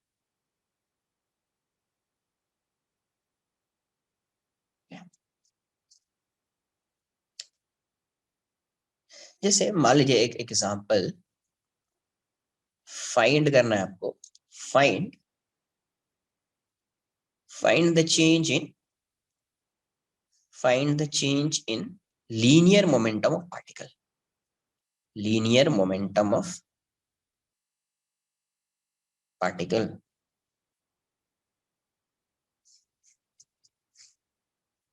ये ऐसा एक वॉल है, ये एक वॉल है, एक पार्टिकल ऐसा जा रहा है यूज थीटा एंगल पे, कोलिजन जो हो रहा है इस वॉल के साथ, ये परफेक्टली इलास्टिक कोलिजन है, परफेक्टली इलास्टिक। इलास्टिक के लिए कोलिजन के लिए क्या होगा, अगर परफेक्टली इलास्टिक कोलिजन होगा ना, अगर परफेक्टली इलास्टिक कोलिजन होगा तो ये थीटा की वैल्यू अल्फा के इक्वल हो जाएगी, यू की वैल्यू वी के इक्वल हो जाएगी। जैसे u initial kinetic energy before collision equals to kinetic energy after collision होगा, राइट। तो आप इसको लिख सकते हैं ना, u sine theta equals to, ये भी यू हो जाएगा तो यू साइन अल्फा, यू से यू कैंसिल कर दो, sine theta equals to sine alpha, therefore theta equals to alpha, right. आप एक बार रिपीट कर सकते हो वो वाला? क्या आया था, ये ऐसा है, ये ऐसा है, ठीक है, इसका मास m है, और यहाँ पे कोलिजन जो है वो इलास्टिक कोलिजन। मैं ये सॉल्व करता हूँ तो समझ में आएगा। जैसे क्या अभी इलास्टिक कोलिजन में क्या होता है, अगर इलास्टिक कोलिजन की अगर आप बात करोगे तो इलास्टिक कोलिजन में जैसे ये एक सरफेस, कॉन्सेप्ट बता रहा हूँ, पहले कॉन्सेप्ट समझ लीजिए इसका, फिर मैं इसको सॉल्व करूँ। इलास्टिक कोलिजन अगर होगा तो जैसे एक पार्टिकल आ रहा है u स्पीड से, तो जाएगा भी कितने स्पीड से जाएगा यार, थीटा एंगल पे आ रहा है, तो इस साइड भी ये u स्पीड से ही जाएगा ना, राइट। अगर इलास्टिक कोलिजन है तो, इलास्टिक कोलिजन है तो ये तो मूव नहीं करेगा ग्राउंड, जितनी वेलोसिटी से आया उतनी वेलोसिटी से ये जाएगा। Kinetic energy before collision equals to kinetic energy after collision, right. तो उस केस में अगर मैं इसको अल्फा अस्यूम कर लूं तो आप लिख सकते हैं ना, इसका जो कंपोनेंट होगा इसके अलोंग क्या होगा, u साइन थीटा, और इसका जो कंपोनेंट होगा इस साइड u साइन अल्फा, ये दोनों सेम हो जाएगा अलोंग कॉमन टेंजेंट।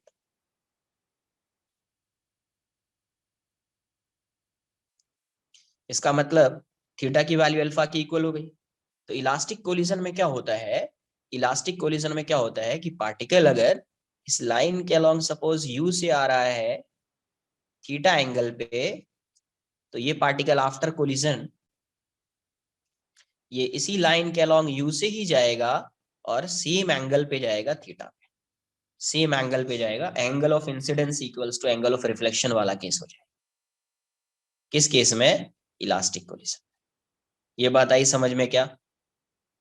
तो दोनों का मतलब हम भी नो k इज इक्वल, मतलब k before collision k after collision, same और होगा, उसका जीरो ले लिया आपने क्योंकि वो हिल नहीं रहा वॉल का, तो वेलोसिटी सेम कर दी।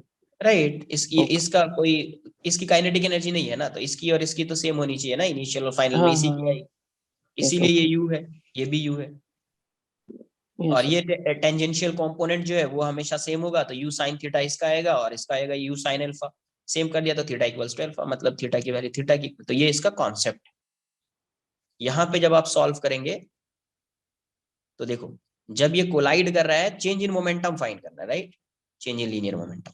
तो जब ये कोलाइड कर रहा होगा यहाँ पे, तो इसकी वेलोसिटी u है, ये एंगल थीटा है तो ये थीटा है, तो इस डायरेक्शन में क्या आएगा, u cos थीटा, और इस डायरेक्शन में क्या आएगा, u sin theta, right, Yes, sir. Before collision. After collision क्या होगा, अगर आप आफ्टर कोलिजन देखेंगे तो आफ्टर कोलिजन ये सेम वेलोसिटी से ऐसा जाएगा पार्टिकल इस डायरेक्शन में u से, ये एंगल भी सेम होगा, तो ये वाला कंपोनेंट u cos थीटा और ये वाला कंपोनेंट u sin थीटा होना भी चाहिए, ये दोनों कंपोनेंट सेम होगा, ये कंपोनेंट भी सेम होगा, तभी तो इसकी वेलोसिटी सेम होगी आफ्टर कोलिजन। आफ्टर कोलिजन तो अगर आप मोमेंटम फाइंड करेंगे यहाँ पे मोमेंटम फाइंड करेंगे, तो मोमेंटम आप क्या लिखेंगे, P1 P initial m into u cos theta I cap plus u sin theta j cap, right. तो P फाइनल अगर आप फाइंड करेंगे, यहाँ पे P फाइनल क्या लिखेंगे आप, m इंटू ये माइनस में आ गया तो minus u cos theta I cap plus u sin theta j cap. अब डेल्टा P फाइंड करेंगे तो क्या लिखेंगे आप, डेल्टा P, तो this P final minus P initial. तो देखो जब P final minus P initial करोगे ये वाला टर्म कैंसिल आउट हो जाएगा, यहां से मैं डायरेक्ट लिख रहा हूं, ये आएगा -2mu cos theta I cap.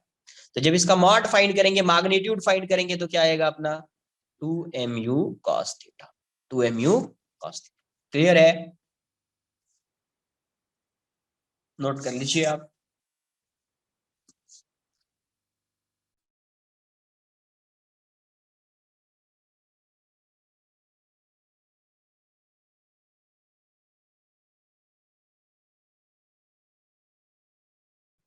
Sir, why didn't you include I cap in the potential energy? Potential energy vector quantity है क्या? No. तो जब वेक्टर है नहीं तो आई कैप कैसे आएगा उसमें? Okay, sir. तो वैल्यूज एक्सपेरिमेंटल है ना, उनका डेरिवेशन नहीं करना। Right.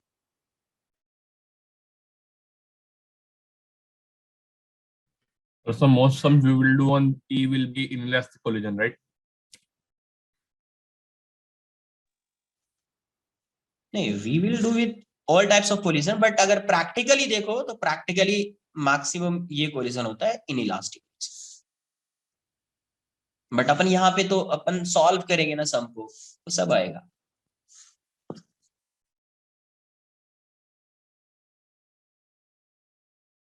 Excuse me, sir. Yes Sir, can you explain that concept part, everything again? Because I had some network issue. देखो यार, पार्टिकल जो है, let's say particle A is moving with velocity u, है ना। तो अब ये जो है it strikes the ground eight an angle theta with this normal. इस नॉर्मल के साथ ये कितना एंगल बना रहा है, थीटा, और कितने वेलोसिटी से स्ट्राइक कर रहा है, u स्पीड्स, u वेलोसिटी से स्ट्राइक कर रहा है। तो ये अगर इलास्टिक कोलिजन है, तो इलास्टिक कोलिजन अगर होगा तो आफ्टर कोलिजन जो होगी, इस एक ही पार्टिकल मूव कर रहा है, ये ग्राउंड, दूसरा पार्टिकल इसमें क्या है, ग्राउंड है। तो क्या ग्राउंड मूव कर रहा है, क्या ग्राउंड मूव नहीं कर रहा है। इसका मतलब जो इनिशियल काइनेटिक एनर्जी होगी इसकी आएगी, और फाइनल काइनेटिक एनर्जी जो आएगी वो इसकी आएगी, ग्राउंड की तो नहीं आएगी, बिकॉज ग्राउंड की काइनेटिक एनर्जी 0 है। तो इनिशियल काइनेटिक एनर्जी और फाइनल काइनेटिक एनर्जी क्या होनी चाहिए, सेम होनी चाहिए, बिकॉज कैसा कोलिजन है ये, इलास्टिक कोलिजन है। तो सेम होने के लिए इसकी स्पीड और इसकी स्पीड क्या होगी, सेम होगी। इसलिए ये यू स्पीड से आके जब स्ट्राइक कर रहा है, तो जब ये रिबाउंड होगा तो इसकी स्पीड क्या होगी, यू होगी, सेम स्पीड होगी। अब आपको दूसरा कॉन्सेप्ट क्या बताया है कि along common tangent velocity of colliding particles will be same before and after collision। तो जब ये आके स्ट्राइक कर रहा होगा ऐसा, तो इसकी वेलोसिटी तो ये u है, ये एंगल थीटा है, तो ये थीटा हो गया। तो एक कंपोनेंट इस साइड आएगा u cos थीटा, दूसरा कंपोनेंट इस साइड आएगा u sin थीटा। इसका कॉमन टैंजेंट यही है, ये क्या है इसका कॉमन टैंजेंट। तो कॉमन टैंजेंट के अलोंग इस पार्टिकल की वेलोसिटी क्या है, u sin थीटा है। बिफोर कोलिजन क्या है, u sin थीटा।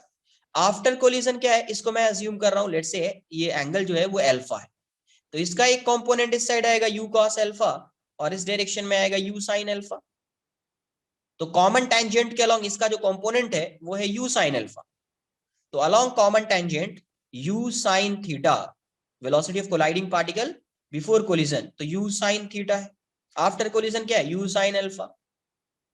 तो u से u कैंसल आउट हो गया, it means theta equals to alpha, तो थीटा की वैल्यू अल्फा की इक्वल हो गई। इसका मतलब ये हुआ कि जब भी इलास्टिक कोलिजन होगा तो पार्टिकल जितने वेलोसिटी से आके स्ट्राइक करेगा उतने ही वेलोसिटी से ये रिबाउंड होगा, और जो इसका एंगल है, एंगल ऑफ इंसिडेंस बोल दीजिए, तो angle of incidence equals to angle of reflection. तो अगर ये इलास्टिक कोलिजन होगा तो ये जस्ट लॉ ऑफ रिफ्लेक्शन को फॉलो कर रहा होगा। क्लियर है? Yes, sir. हाँ, तो वैसे ही अभी इसको सॉल्व किया कि जैसे ये यहाँ पे आके स्ट्राइक कर रहा है यू से, तो ये थीटा है, ये भी थीटा होगा, वर्टिकली ऑपोजिट एंगल है ये, तो ये यू कॉस थीटा इस साइड और ये कॉमन टेंजेंट के अलॉन्ग यू साइन। अब क्योंकि यहाँ पे कोलिजन इलास्टिक है, तो after reflection velocity of this colliding particle would be you, same velocity होगी, तो ये इस साइड यू से जा रहा है और एंगल भी सेम होगा थीटा, तो इसका एक कंपोनेंट इस साइड यू कॉस थीटा, एक साइड इस side component you sine theta. तो अगर मुझे चेंज इन मोमेंटम फाइंड करना है तो पहले बिफोर कोलिजन मोमेंटम फाइंड कर लेते, आफ्टर कोलिजन मोमेंटम फाइंड कर लेते, फिर सबट्रैक्ट कर देंगे। तो बिफोर कोलिजन जो मोमेंटम होगा इसका m, और ये क्या हो जाएगा u cos theta i cap और plus u sin theta j cap. p final m into V होगा, ये भी mv है, ये भी mv है, तो v की वैल्यू यहाँ पे क्या दिखेगी, ये माइनस में, तो minus u cos theta i cap और ये प्लस में ही है, plus u sin theta j cap. तो change in momentum is p final minus p initial. इसको आप, इसको जो है इस वाले को p इनिशियल को आप p फाइनल से सब्ट्रैक्ट करेंगे तो ये वाला टर्म साइन थीटा वाला टर्म, क्योंकि ये प्लस है ये भी प्लस है, जब सब्ट्रैक्ट करोगे तो एक माइनस हो जाएगा, कैंसल आउट हो जाएगा, ये प्लस है ये माइनस है, तो ये माइनस बन जाएगा, तो आपको इतना आएगा -2mu cos theta i cap. तो जब आप इसका मैग्नीट्यूड फाइंड करेंगे, मॉड लगाएंगे, तो नेगेटिव तो पॉजिटिव बन जाएगा, और i कैप का मैग्नीट्यूड 1 होता है, तो क्या आएगा 2mu cos थीटा, क्या आएगा 2mu cos थीटा। क्लियर है? Yes, sir. Thank you, sir.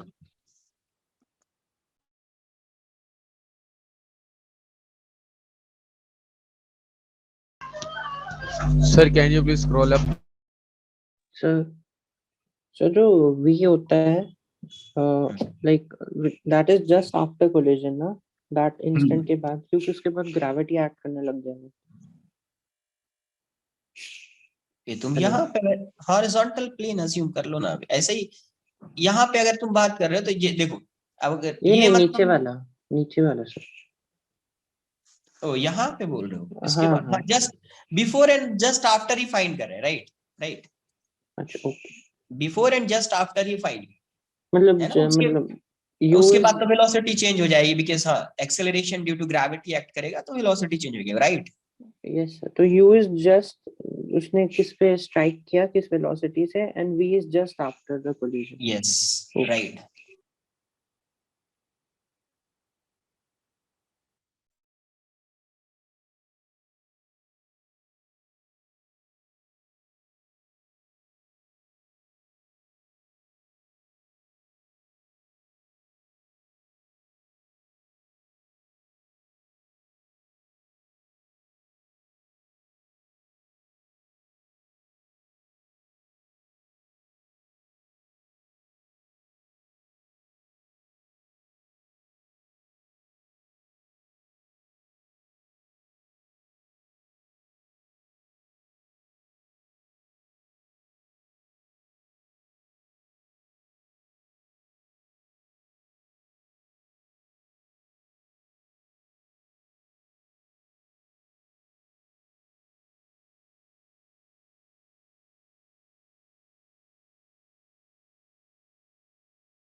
Sir in Yes, that यहाँ पे PI इक्वल्स PF नहीं आएगा, क्योंकि अब वॉल का तो मोमेंटम नहीं है ना, wall is not moving, that is why.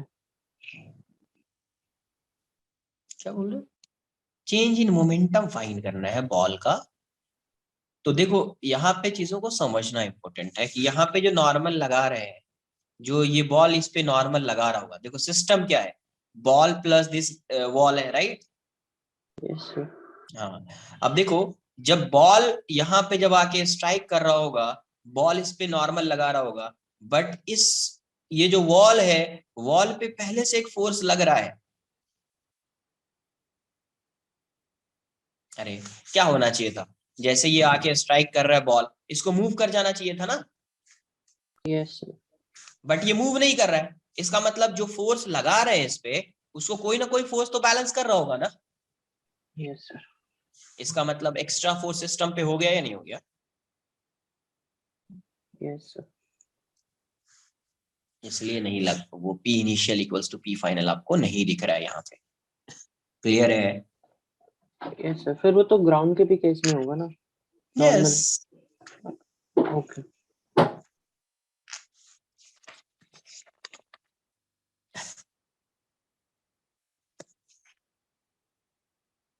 एक क्वेश्चन कर लेते हैं, क्योंकि अपने पास तो उतना टाइम नहीं है कि आगे कॉन्सेप्ट बता सके। ऐसे ही एक 2D का क्वेश्चन कर लेते हैं सिंपल सा। देखिए जितना बताया आपको कितना आ रहा है, ये U है, ये थीटा है, ये गिवन है। U and theta mass M assume कर लीजिए, कहीं पे यूज होगा तो यूज कर लेना। इतना गिवन है, ये ग्राउंड है। कोलिजन जो है यहाँ E गिवन है, E मतलब coefficient of restitution is given as E, मतलब ये इनइलास्टिक कोलिजन है जिसकी value E, coefficient of restitution की वैल्यू क्या है E है। E की रेस्टिट्यूशन इनइलास्टिक होगा, इसीलिए E गिवन है, वरना इलास्टिक होता तो 1 होता, परफेक्टली इनइलास्टिक होता तो 0 होता, ऐसा दिया। तो आपको क्या फाइंड करना है, first find the velocity of, ये ऐसा जाएगा, इस डायरेक्शन में जाएगा, राइट।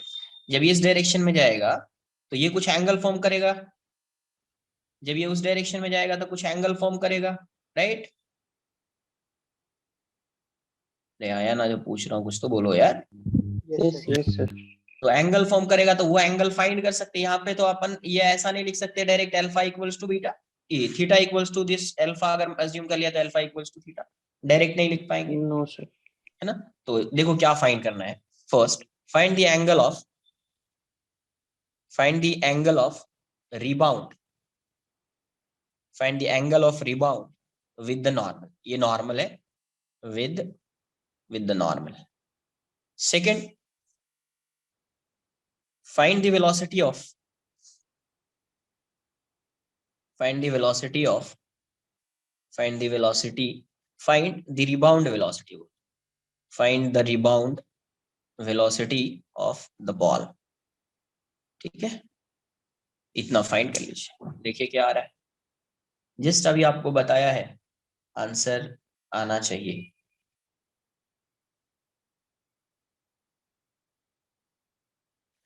सबसे पहले बताओ, ये अगर identify the types of collision, तो ये कैसा होता, किस टाइप का कोलिजन है। इनइलास्टिक। इनइलास्टिक तो है, ई गिवन है, हेड ऑन है या ऑब्लिक है, ऑब्लिक। Oblique collision. फाइंड करो एक बार, देखो ट्राई कीजिए, नेक्स्ट लेक्चर में इसका कुछ एक्सप्रेशन आएगा, कुछ फाइंड करेंगे, फॉर्मूला बनेगा, नहीं भी फॉर्मूला बनेगा तो भी आपको इतना कॉन्सेप्ट बता दिया है कि आप सम को सॉल्व कर सकते हो, बट मैं कुछ फॉर्मूला बताऊंगा आपको, डायरेक्ट फाइंड कर सकते हैं आप,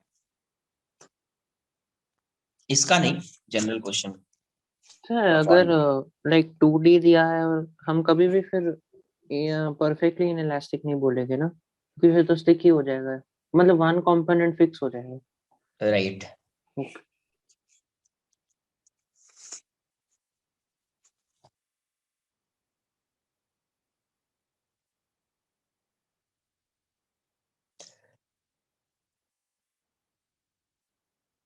देखो मैं सॉल्व करता हूँ, देखिए कहीं पे डाउट आए पूछ लीजिए। ये ऐसा है, ये नॉर्मल है, ये ऐसा आ रहा है और ऐसा जा रहा है, यू से आ रहा है, और ये पार्टिकल ऐसा वी से मैं एज्यूम कर रहा हूँ जा रहा है, ये एंगल थीटा है, ये अल्फा है, मुझे वी और अल्फा दोनों फाइंड करना। तो बिफोर कोलिजन देख लेते हैं अपन, before collision and after collision. Before collision ये यहाँ पे ऐसा आ रहा है, ये एंगल थीटा है तो ये भी थीटा होगा, ये यू है तो इस डायरेक्शन में इसका कंपोनेंट आएगा यू कॉस थीटा, एक कंपोनेंट इस डायरेक्शन में आएगा यू साइन थीटा। तो यहां से वेलोसिटी ऑफ अप्रोच आएगा, राइट। तो ये इसका लाइन ऑफ इम्पैक्ट है। तो लाइन ऑफ इम्पैक्ट के अलॉन्ग देखना है वेलोसिटी ऑफ अप्रोच। तो ये कितने ग्राउंड को कितने वेलोसिटी से अप्रोच कर रहा है यू कॉस थीटा से, तो वी अप्रोच जो आएगा अपना you cos theta minus ground तो 0 है, तो यू कॉस थीटा अपने को दिखेगा आफ्टर कोलिजन। आफ्टर कोलिजन ये v से जा रहा है और ये अल्फा है, तो इसके अलॉन्ग क्या आएगा v साइन अल्फा और इसके अलॉन्ग आएगा v कॉस अल्फा। तो देखो ये तो रेस्ट में ही रहेगा ग्राउंड, ये सेपरेट हो रहा है, यही लाइन ऑफ इम्पैक्ट है। तो वेलोसिटी ऑफ सेपरेशन क्या दिख रहा है अपने को, v cos alpha minus ground का 0 है तो v cos अल्फा दिख गया, है ना, v cos अल्फा दिख गया। एंड अलोंग कॉमन टेंजेंट क्या बोल सकते हैं, along common tangent this equals to this, right. यही है कॉमन टेंजेंट के अलोंग पार्टिकल की जो वेलोसिटी होगी बिफोर कोलिजन और आफ्टर कोलिजन सेम होगी, तो u sin theta equals to v sin alpha, equation 1। यहां तक किसी को कोई डाउट है क्या, एनीवन?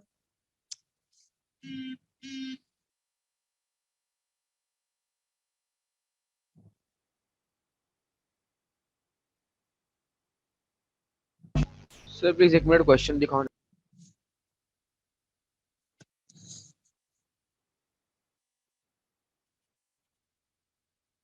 हाँ सर, हो गया, थैंक यू। इसको नोट कर लीजिए एक बार, फिर आगे सॉल्व करता हूं मैं, देखते हैं क्या है।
डन। अब यहाँ से Yes, sir.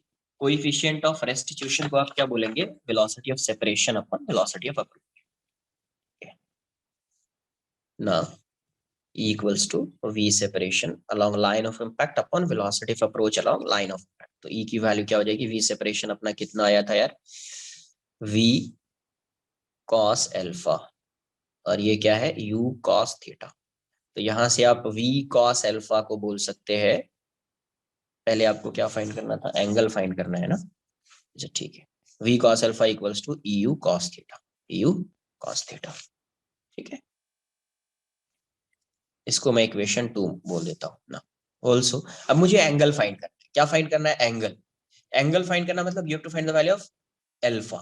तो अल्फा फाइंड करने के लिए देखो इक्वेशन 1 से v की कुछ वैल्यू है, v की कुछ वैल्यू है, इक्वेशन 1 से पुट करो यहाँ पे, इसको मैं इक्वेशन 2 अज्यूम कर लेता हूँ। इक्वेशन 1 से v क्या आएगा आपका, u cos theta upon cos alpha, नहीं sin theta, u sin theta upon sin alpha, देखना इक्वेशन 1 से, into cos alpha equals to EU cos theta. कहां से आया ये, फ्रॉम 1। तो u से u तो कैंसल आउट हो जाएगा, है ना, इसको थीटा वाले टर्म को इस साइड लाइए, into cos theta equals to E into alpha वाले टर्म को मैं इस साइड लेके जाता हूँ, साइन अल्फा बाई cos। तो ये बन जाएगा tan theta equals to E tan alpha. आपको अल्फा चाहिए, थीटा गिवन है, E गिवन है, तो tan theta by E equals to tan alpha. तो अल्फा की वैल्यू क्या हो गई, tan inverse tan theta by, यही फर्स्ट क्वेश्चन का आंसर ये हो गया। सेकंड में आपको फाइंड करना है वेलोसिटी। तो देखो जब ये पार्टिकल जा रहा है यहाँ से v से इस डायरेक्शन में और ये अल्फा है, तो ये है आपका v cos अल्फा और ये है आपका v sin alpha, v sin alpha, right. तो वेलोसिटी फाइंड करना है तो v को आप क्या लिखोगे, v sin अल्फा का स्क्वायर हो जाएगा this square plus this square, right. Square कर दिया, ये वेलोसिटी है तो इसका एक कंपोनेंट ये, दूसरा कंपोनेंट ये, तो इसका स्क्वायर कर दिया। तो v sin अल्फा को फर्स्ट इक्वेशन से क्या लिखोगे, v sin alpha is u sin theta, u given है, sin थीटा गिवन है ना। v cos अल्फा को इक्वेशन 2 से आप क्या लिखेंगे, इक्वेशन 2 से देखो eu cos theta, eu cos theta, ये कहां से आया, फ्रॉम वन एंड। अब यहाँ पे जो भी टर्म्स आ रहा है, यहाँ पे u गिवन है, थीटा गिवन है, e गिवन है, u गिवन है, थीटा गिवन है, सब कुछ गिवन है। ये आ जाएगा आपका u square sine square theta plus e square u square cos square theta, u square common u बाहर ले लीजिए आप, आंसर आपका ये आ जाएगा sine square theta plus e square cos square theta, यही वेलोसिटी आ जाएगा। क्लियर है।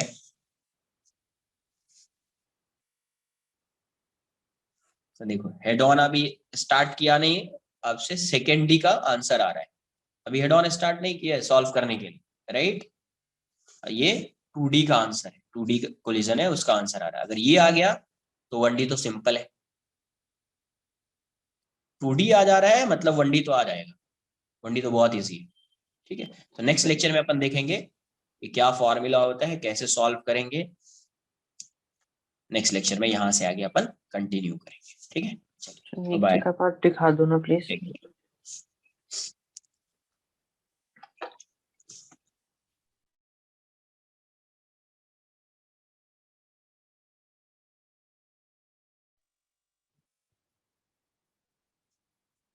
सर इसको अगर इनिशियल वेलोसिटी जहाँ पर था उसको हम पॉजिटिव वाई डायरेक्शन में और नेगेटिव डायरेक्शन में रिजॉल्व कर चलेगा क्या? हाँ, आंसर कोई रॉन्ग थोड़ी आएगा, आंसर यही आएगा ना, स्क्वायर आ रहा है ना, टेंशन थोड़ी है, स्क्वायर आ रहा है, चेंज नहीं है, कोई भी चेंज नहीं है, वो नहीं है। बोलिए सर वो जो हेड ऑन और ओब्लिक कोलिजन था उसमें हम we are talking like bodies with respect to each other ना, या फिर इंडिविजुअली देखेगी उन दोनों को कि दोनों सेम लाइन में आफ्टर। क्या बोला, अगर कोई एक भी अगर सेम लाइन में नहीं होगा ना वो हो जाएगा ऑब्लिक कोलिजन। कोई इतना तुम समझ लो, अब ये ऐसा लाइन अब भूल जाओ कि कुछ होता भी है, आप सिर्फ ये समझना है अगर 2D कोलिजन है तो वो हमेशा ऑब्लिक। हाँ यस सर। 2D तो देख कर बता सकते हो ना कि 2D है या 1D है, राइट। हाँ हाँ यस यस। हाँ, तो 2D कोलिजन जब भी होगा वो ऑब्लिक होगा, 1D जब भी होगा वो हेड ऑन। क्लियर है। Yes yes sir. Sir yes, लेकिन मैं वही जो आप डेफिनेशन लिखाए थे like if two bodies are along different lines before and after collision, तो सब एक लाइन ड्रॉ किया दूसरा लाइन ड्रॉ किया, दोनों बॉडीज को with respect to each other नहीं देखेंगे ना, मतलब वो they with respect to each other देखिए। अरे पहले का लाइन देख लो फिर दूसरे का लाइन देख लो, मतलब बिफोर कोलिजन देख लो वो कैसा मूव कर रहा है, आफ्टर कोलिजन देख लो कैसा मूव कर रहा है, सिंपल है। अच्छा, और दोनों को आफ्टर कोलिजन भी सेम लाइन में रहना चाहिए। यस। Okay sir. और वैसे देख के पता नहीं चलेगा, क्वेश्चन में दिया गिवन होता है ये सब, ठीक है।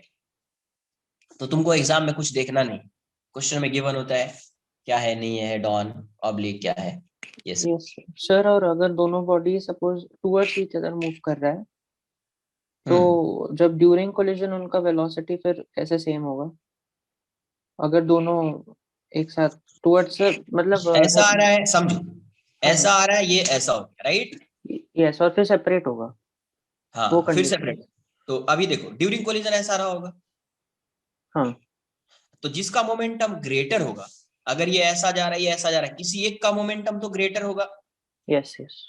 अगर दोनों का मोमेंटम सेम होगा तो फाइनली दोनों रेस्ट में आ जाएगा ड्यूरिंग कोलिजन, क्योंकि जितना इसका मोमेंटम है उतना इसका मोमेंटम अपोजिट डायरेक्शन में, नेट मोमेंटम पहले जीरो है तो फाइनली नेट मोमेंटम जीरो होगा, राइट।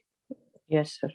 लेकिन अगर सपोज ये इस साइड आ रहा है ये साइड है, इसका मोमेंटम ग्रेटर है इससे, तो नेट मोमेंटम इस डायरेक्शन में है। Yes sir. तो जब ये ऐसा रहेगा तो फाइनली ये ऐसा जाएगा, अगर इसका मोमेंटम ग्रेटर होगा तो ये ऐसा जाएगा। हाँ सर, बट वो हमने केस देखा है ना, सपोज दो बॉल दोनों ऑपोजिट साइड से आते हैं और फिर वापस कोलाइड होके सेपरेट हो जाता है, दोनों एक साइड नहीं चलता आफ्टर कोलिजन। अरे वो भाई आफ्टर कोलिजन की बात कर रहे हैं, तुम क्या पूछ रहे थे, आफ्टर कोलिजन या ड्यूरिंग कोलिजन ये बताओ। मैं पूछ रहा हूँ ड्यूरिंग कोलिजन। तो फिर ड्यूरिंग कोलिजन के बाद आप एक मिनट, ये इसीलिए मुझे इरिटेट मैं यहीं पे हो जाता हूँ। तुम पूछ रहे हो ड्यूरिंग कोलिजन, मैं एक्सप्लेन कर रहा हूँ ड्यूरिंग कोलिजन, और फिर बाद में तुम बोल रहे हो कि सर ये बॉल आता है ना आफ्टर कोलिजन ये सेपरेट हो जाता है ना। आफ्टर कोलिजन फिर कहां से आ गया इसमें? हाँ सर, अब जिस साइड वेलोसिटी थी, अब आफ्टर कोलिजन कैसे होगा, सेपरेट कैसे होगा? आफ्टर कोलिजन हो जाएगी, इसकी कुछ वेलोसिटी हो जाएगी, देखेंगे उसका इम्पैक्ट। तो अभी इसको कंबाइन करके देख रहे हैं ना, इसका इम्पैक्ट देखोगे तो इस पे फोर्स लगेगा इस साइड, इस पे फोर्स इस साइड लगेगा। Yes sir. तो उसके अकॉर्डिंग इसकी वेलोसिटी आएगी, वो अपन देखेंगे क्या आएगी, वेलोसिटी नहीं आएगी। बट ड्यूरिंग कोलिजन तो राइट साइड चल रहा था ना, क्योंकि लेफ्ट वाले का मोमेंटम ज्यादा था। लेफ्ट वाले का मोमेंटम, इसका मोमेंटम ग्रेटर था। हाँ, तो इस साइड तो आगे हाँ, इस साइड जा रहा था। अच्छा, ड्यूरिंग कोलिजन कितने टाइम के लिए होगा? 10 इयर्स के लिए होगा कि 15 इयर्स के लिए कि 25 इयर्स के लिए? dt time. तो डेल्टा dt डिस्प्लेसमेंट क्या उसका कंसिडर कर रहे हैं क्या dt टाइम का यहाँ पे? नहीं सर। तो फिर क्या उसमें क्या इतना तुम इसमें इंटरेस्ट ले रहे हो? अच्छा, मतलब अज्यूम कर रहे कि इस साइड होगी वेलोसिटी, तो वैसे जब उसका डिस्प्लेसमेंट ही कंसिडर नहीं कर रहे हैं, मतलब उस चीज को नेग्लेक्ट कर रहे हैं ना। हाँ यस सर। तो फिर तो तुम उसमें क्यों? लाइक नहीं, मुझे ये प्रॉब्लम हो रहा है जब ड्यूरिंग कोलिजन dt टाइम अरे में। अरे सब क्वेश्चन करके सॉल्व करके तुमको दिखा दूंगा कि कैसे जा रहा है क्या जा रहा है। ठीक है, आज के लिए Yes. इतना ही रहेगा। नेक्स्ट लेक्चर में देखेंगे कैसे जो तुमको डाउट आएगा ना उसका क्वेश्चन ही सॉल्व कर लेंगे, समझ में आ जाएगा। ठीक है, okay, yes sir. Bye bye.